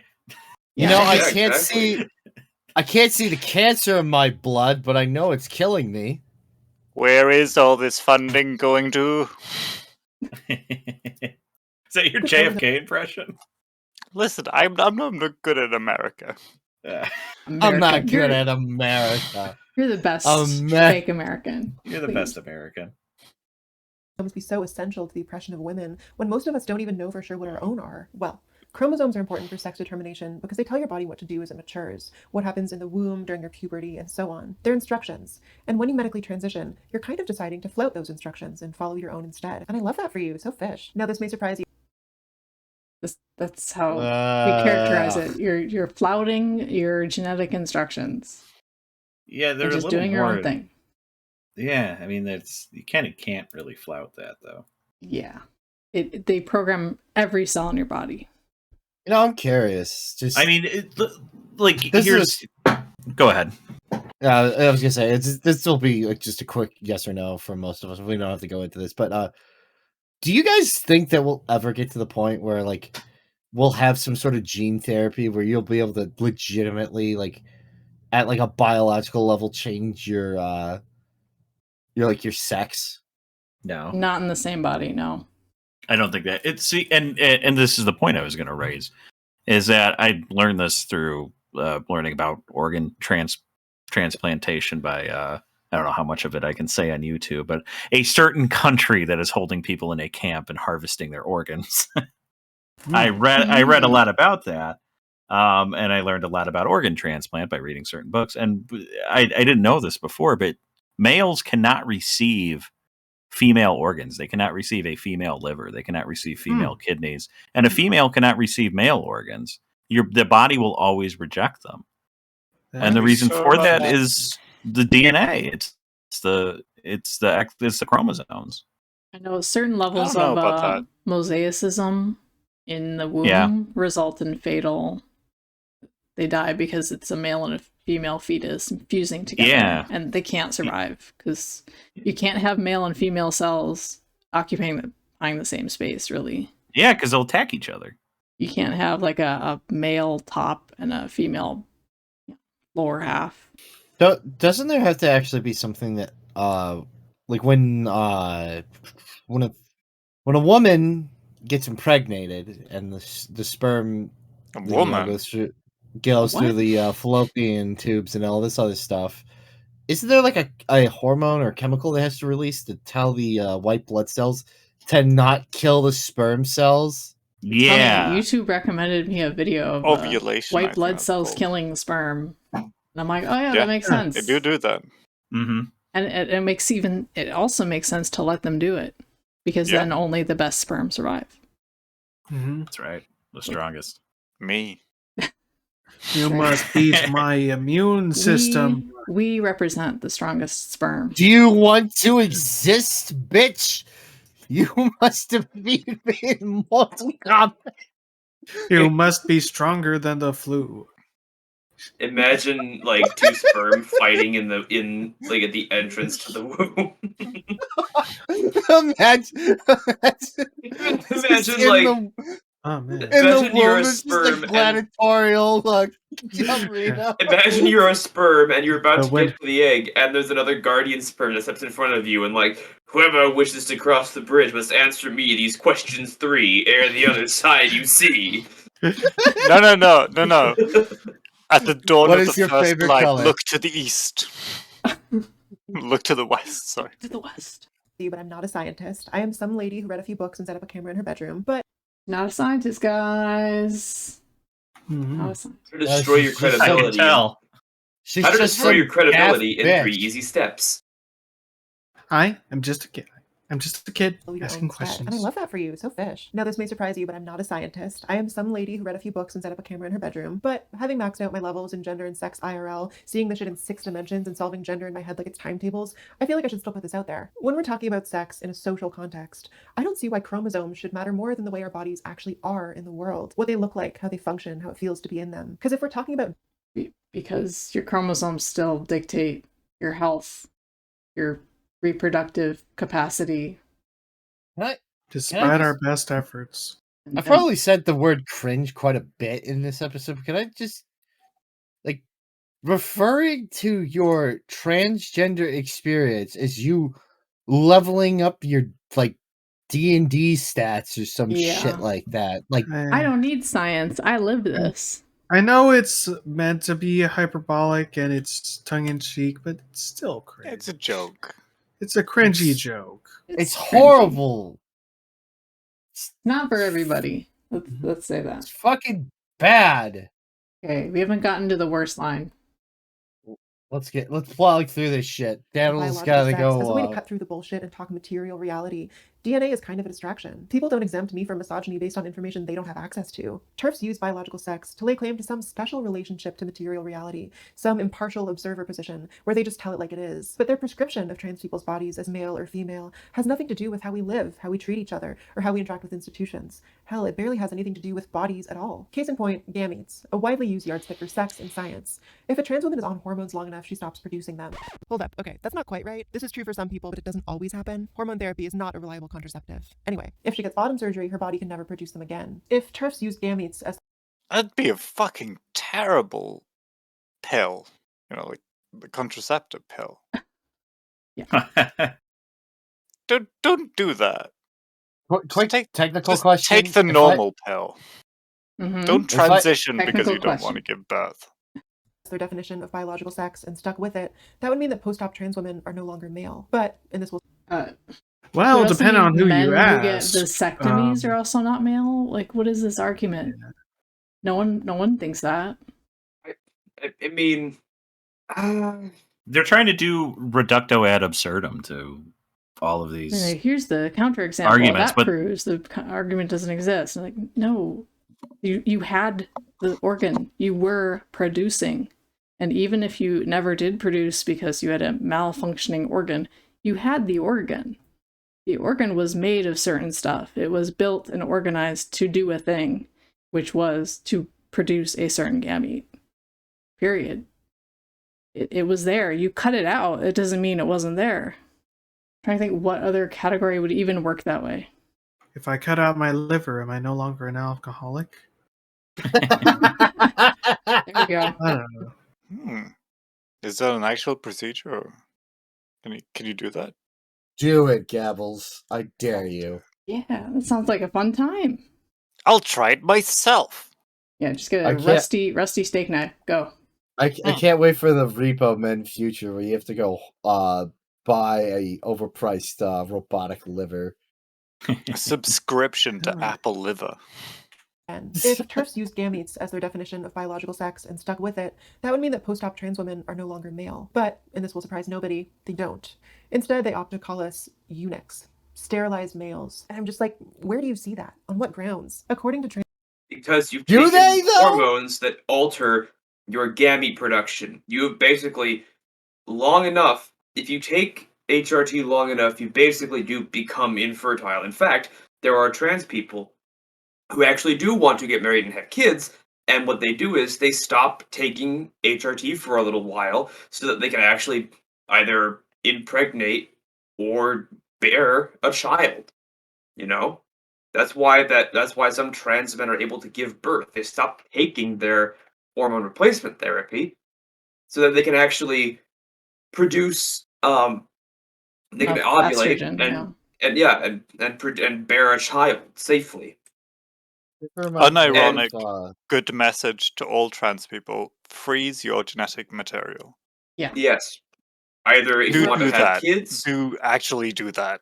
Either if you want to have kids, or you want to detransition in the future and want to have kids, you can freeze your sperm or your eggs. I don't know how long they'll keep in the fridge, but no, it'll be more complicated if you're a female on testosterone. Over time, your womb will atrophy, and you'll have to cut it out. Mm-hmm. Really? Yes. Yeah. It causes it could calcify. It calcifies. Right? It becomes extremely painful. Like you just have to cut it out at that point. Yeah. Oh shit. Which is a horrible side effect. And then of course, if you have your womb removed, your chance of certain cancers skyrockets. It's like a whole mess. Man-made horrors beyond my comprehension. It's we not should just stop women altogether. Women. Stop it, women. Stop. Double X was a mistake. Repeal the 19th. You cut off your penis, you're a eunuch. Okay, got it. You know, just really quickly here, this whole section here kind of reminds me of an article like somebody was reciting to me where like some trans man, so male or female to male trans person got pregnant and then had a child and was surprised that they became so attached to the child and that they didn't want to kill it. It's just like, no shit, you Sherlock dumbass. Your biology literally tries to keep you from killing the very thing that it's that as far as it's concerned is the whole reason that it wants to exist. Propagate the species. I love how with zero effort you butchered the phrase "no shit Sherlock" to become "no shit you Sherlock dumbass." That's great. I like that reworking. I like it. Oh, there's also that. Saw that. I think I posted that video. The unfortunate story of a mother who transitioned to male, and then when her child was like 3, a female child who for some reason after their mother transitioned became horribly depressed. I know this is a shock. And then didn't like themselves, and so the mother decided to quiz them every day about what gender they were. Like, what gender do you feel like today? And the kid would be like, I'm a girl. And then the next day, what gender are you today? I'm a boy. And did this every day until finally they were saying, I'm a boy every day. Sounds and now they have cut their hair and have had them. They're like 3 years old and they're already transitioning them. Oh no! That sounds a lot like. That sounds a lot like child abuse. It's like, you don't think they're reacting to every time they say I'm a boy, to your subtle excitement and pleasure that they're also trans? You don't think that? These people. Do these people not think like, if you have gender dysphoria, that's really painful? Because I get that, but if you then get like a wrongful diagnosis, for instance, and then you have gender dysphoria because someone literally persuaded you that you were the other gender, wouldn't that just be the same thing? Because you just have gender dysphoria the other way. Well, I hope to touch on that topic next week. Yeah. Oh. Yeah, we're gonna have. We're going next week. Jesus. Yeah.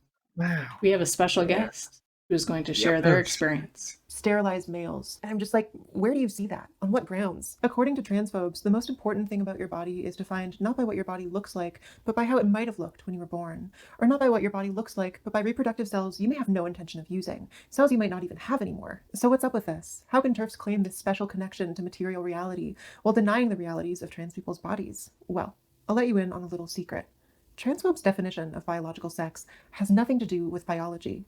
In fact, it has nothing to do with anything observable at all. They don't really believe that sex is your chromosomes or your gametes. They don't believe that sex is your legal marker or your hormones or your body type. What they believe, the only thing they believe, is that sex is how you're born and it can never change.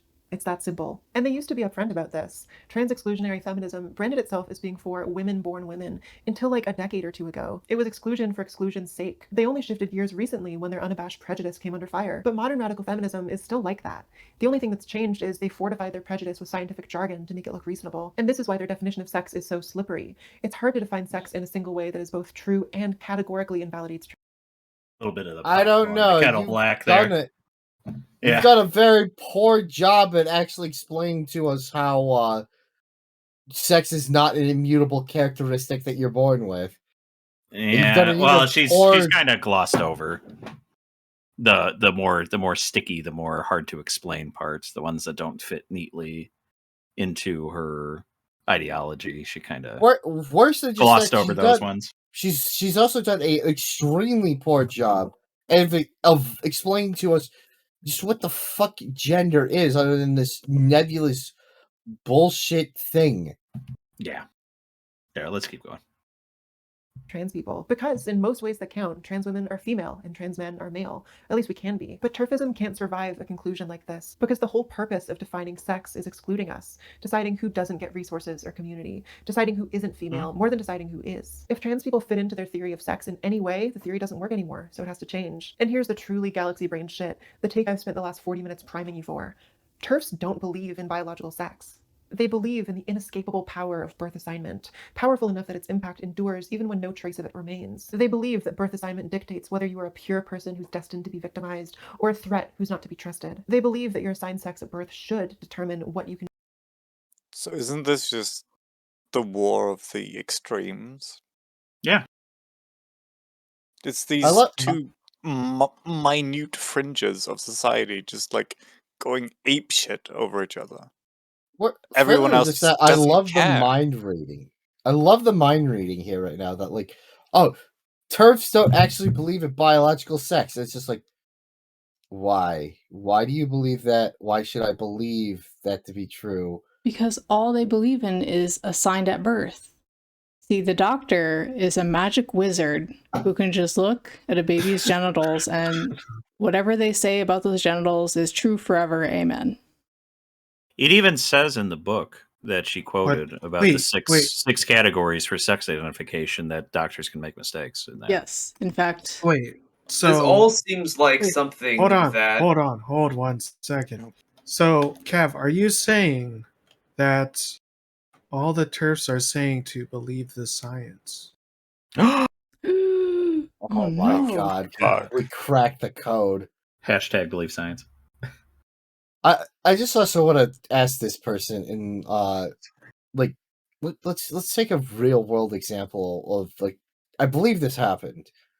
Is this person in favor of let's say somebody who's a rapist gets caught, sentenced to prison, and then it's right before they get sentenced to whatever prison they say, I'm transgender now. I'm transitioning to the other sex. In the obviously blatant attempt to get put in the opposite sex prison just so they could rape the other prisoners. Would this rapist happen to have molested their own mother by any chance? No, this is not this is not Chris Chan. I just want to make sure. No. You'll be proud. I will, Father. I do not. Okay, yeah, this is not Chris Chan. I do not remember the story. I do not remember the person, but I think that this was something that actually happened. And like, as I recall, didn't they get like 2 of the inmates pregnant or something? I think this is happening in California, of all places. Yeah, but no, look, Ray, the real answer that they're going to give is that doesn't happen. Well, they're just going to say it doesn't happen, that it's fake news. We can't... It's a big nothing burger. We gotta believe all women, guys, except for those inmates who committed crimes and got raped by somebody who's transgender, because that's gonna destroy the transgender narrative. This is literal. This is a literal insanity. This is like This is realizing that none of your stupid utopian ideas work, but you refuse to let go of them. And it's instead of trying to adjust your worldview and your beliefs and your solutions to life to make them better and more robust and easier, or just generally more palatable and easier to implement, you just fucking double, triple, and quadruple down because you're a 5-year-old who doesn't want to grow the fuck up. This whole video comes across, and really a lot of gender theory, or most of it, comes across as a small clique of trans and LGBT adjacent academics making up justifications for their decisions and their life choices based on their personal experiences and perceptions of how society is, which they don't actually check to attempt to corroborate with reality or with other people. It seems like a very almost an elaborate facade for a confessional type of self-justification for their own existence. Basically, it seems like they're giving you these ideas that, like, the doctor's a magician who just magically assigns people at birth. They make these things up, and they portray them as society imposing it on them. And really, it's their personal perceptions interfering with any attempt at clear judgment. And I think that this might sound harsh, but I don't particularly care. It seems like a justification for their own life choices, for the things that they've done that they might regret. Maybe they don't. Maybe some of them do. But it seems like they're just using all of this wishy-washy language and wishy-washy justification and accusing other people of being slippery as a means of justifying to their own existence, to themselves and to everybody else. It's quite silly. I just want to say, LGBT adjacent academics is probably the gayest thing I've ever heard you say. Yeah, it is pretty gay. I also want to point out. I heard you describing eating ass. So yeah. And I want to point out just how big of a straw man it is, because not only is it just not true that only the doctor's assignment that has anything to do with sex, because obviously it's accurate most of the time, but no TERF is going to say that if down the line, as the child matures and they show some abnormalities in their puberty, or something comes up and something's wrong, and you do genetic testing and you find out, oh, the chromosomes aren't what we thought they were, or oh, they have internal gonads that we didn't realize were there. They're not going to deny that. They're going to shift their diagnosis accordingly, because that's how sex works. You look at the body first, you make your good guess, and then as abnormalities surface, then you can look at the genetics to understand why. Because the genetics leads to the formation of the body. Well, the only thing I would push back on Tenny is, I think she's being sincere. She seemed to be completely sincere through the entire video. I think she's just blinded by some of the stuff. Like the Ben Shapiro and the... Right. I wouldn't say confused, I would say like ideologically blinded. How about willfully ignorant? No, I don't think it's willfully. I think it's, what's it called when you're like... When ignorant? you're taking... No. When you're like, you're not doing it willfully, but subconsciously? There's like a word for it, seriously. Really? Ideologically... I'm not even trying to be mean here, Devils. Ideologically really motivated? Yeah, kinda, yeah. But subconsciously, not consciously. Right. I mean, I think most people are ideologically motivated, at least a subconscious level, if not conscious. I don't think it's her fault. That's what I'm saying. I think I know the phenomenon you're referring to. I too am drawing a blank on the name of it. Oh, so you just insulted me for drawing a blank. Well, no. Also draw a blank. No. Boys, It genuinely sounded like later. you were. Wow. You genuinely sounded like you were describing the word ignorance, but now, like, there's a word for it. It's still like a possession. Like she's possessed by the ideology. Yeah, clearly, I could see that. Yeah. So, it's something like that, but it's still a form of ignorance. It's just like it's the ghost of ideology.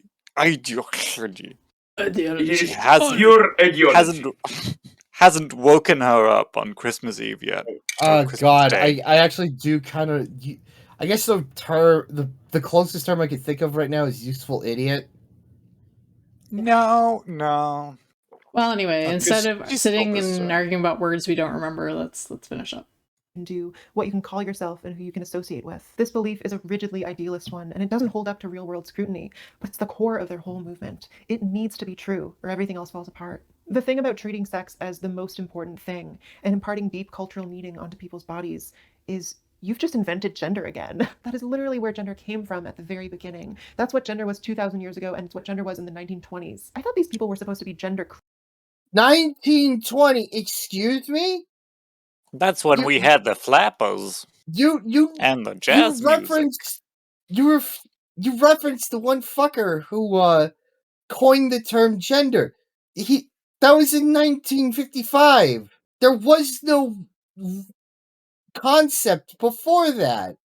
At least not in the way that you envisioned it. I don't even understand her reasoning. That because they believe sex is assigned at birth, that's like gender again. Cav, listen.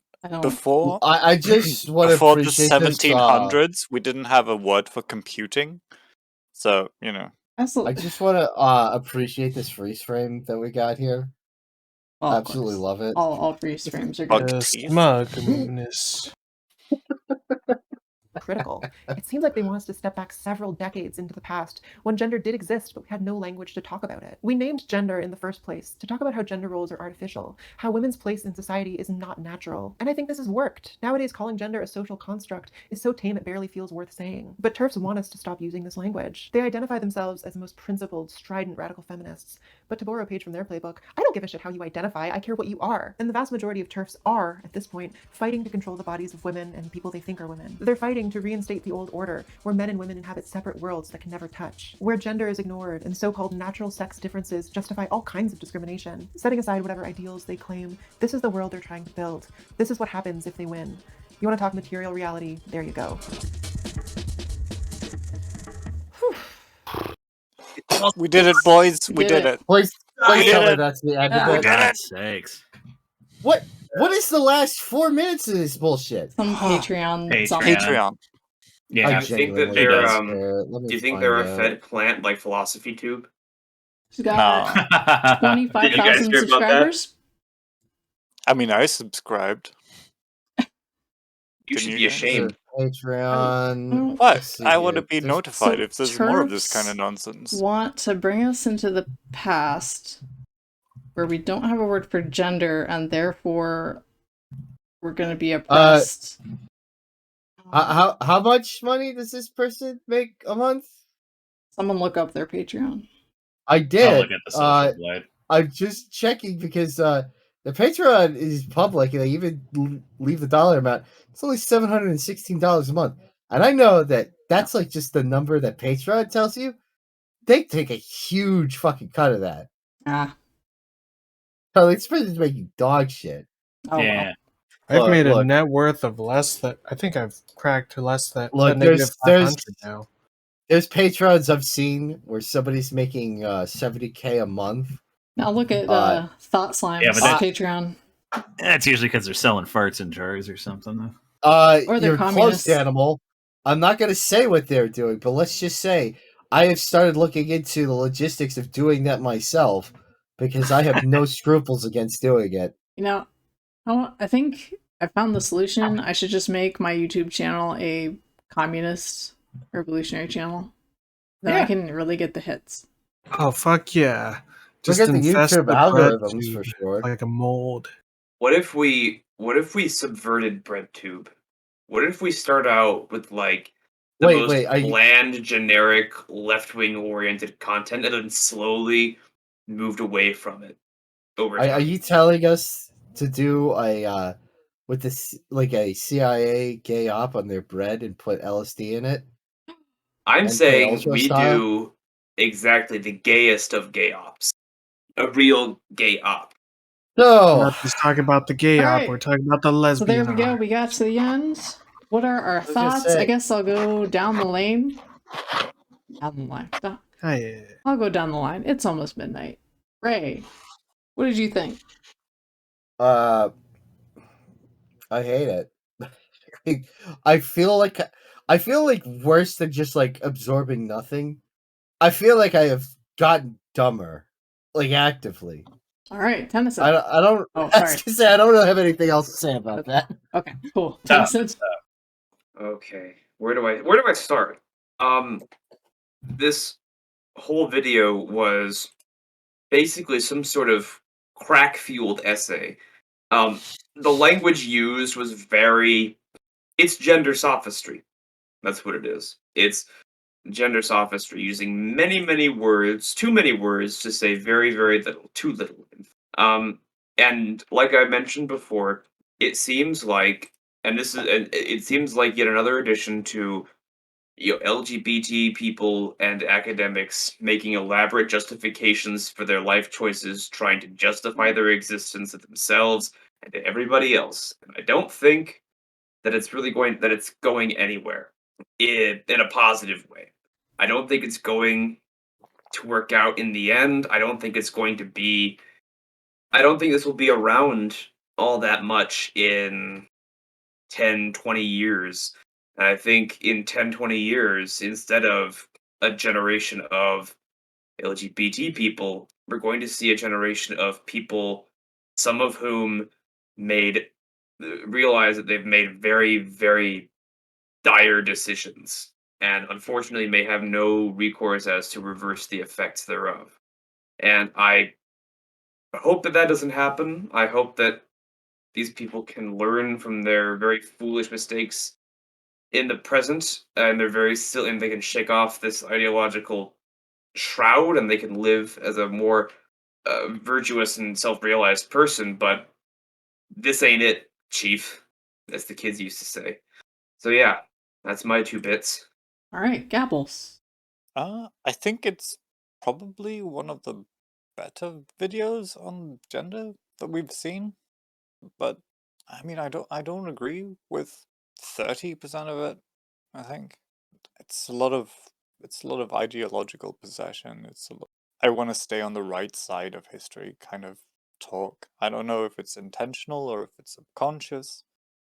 It's just loaded with bias, honestly. I don't like the TERFs, but I don't also like the gender deconstructionalists. So, I don't know. I didn't like it, but I didn't hate it. All right. Damn.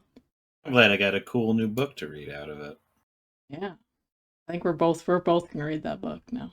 Yeah. It's a little spicy. The intro is super, like the updated intro for it is super spicy. You should link that book in the description of this video. Yes, I will. Well, I guess it's my turn. I just found it impossible to follow, incredibly confusing. Terms, sex and gender were being thrown around in such twisted ways. I don't think it was honestly portraying the position of the author that she was trying to skewer. I don't think she was being honest about TERFs and their views, or just any of the subgroups that are kind of aligned with TERFs. I think there's actually a lot of different ideological splits among people who disagree with trans positions. And it's just not honest to throw them all into TERFs and then say that TERFs want to make everyone conform to gender roles again. It's such a bizarre and dishonest argument. It comes off as she's not actually engaged with the conversation at all. She just has impressions and she's reacting to those impressions. Yeah. I'm not impressed. So I think I agree with you. I'll be honest, I wasn't paying too much attention after a while. Because I've been actually working on some other things. But I will say it seems a lot like, based on the way that she's constructed these arguments and the fact she omits some things, I mean, I still feel I'm still upset that she often just said that these are the problems, or that this is the way that TERFs think, and this is the way that they do this and this and that, and this is the arguments that are made. And the fact that she doesn't bring up examples of such things or things like that, it calls into question a few things, and it raises a lot of doubts for her argument. It's not good. But what I think the problem is, and I think what her problem and the problem with this video is that it seems like a lot of this is internet shit. Because the fact that you bring this stuff up, everyone's supposed to know, oh, this is how they are, this is the way it is, and there's no other way that they do it. It says to me it feels like they are only exposed to one or exposed to that particular sect or that particular argument. And so they have to deal with that a lot more often. And so they feel confident in bringing that up without needing to back it up. Because obviously, why would I need to back it up? All these people are thinking it. And it just goes into the problem of us being overly dependent or enraptured in these online social spaces. It's a really good way to close out, I think. All right, go out and touch grass. Yeah. Go out and touch grass. Reach out and touch grass. Grass. What? Oh, we're gonna do the goodbye, boys. Are we?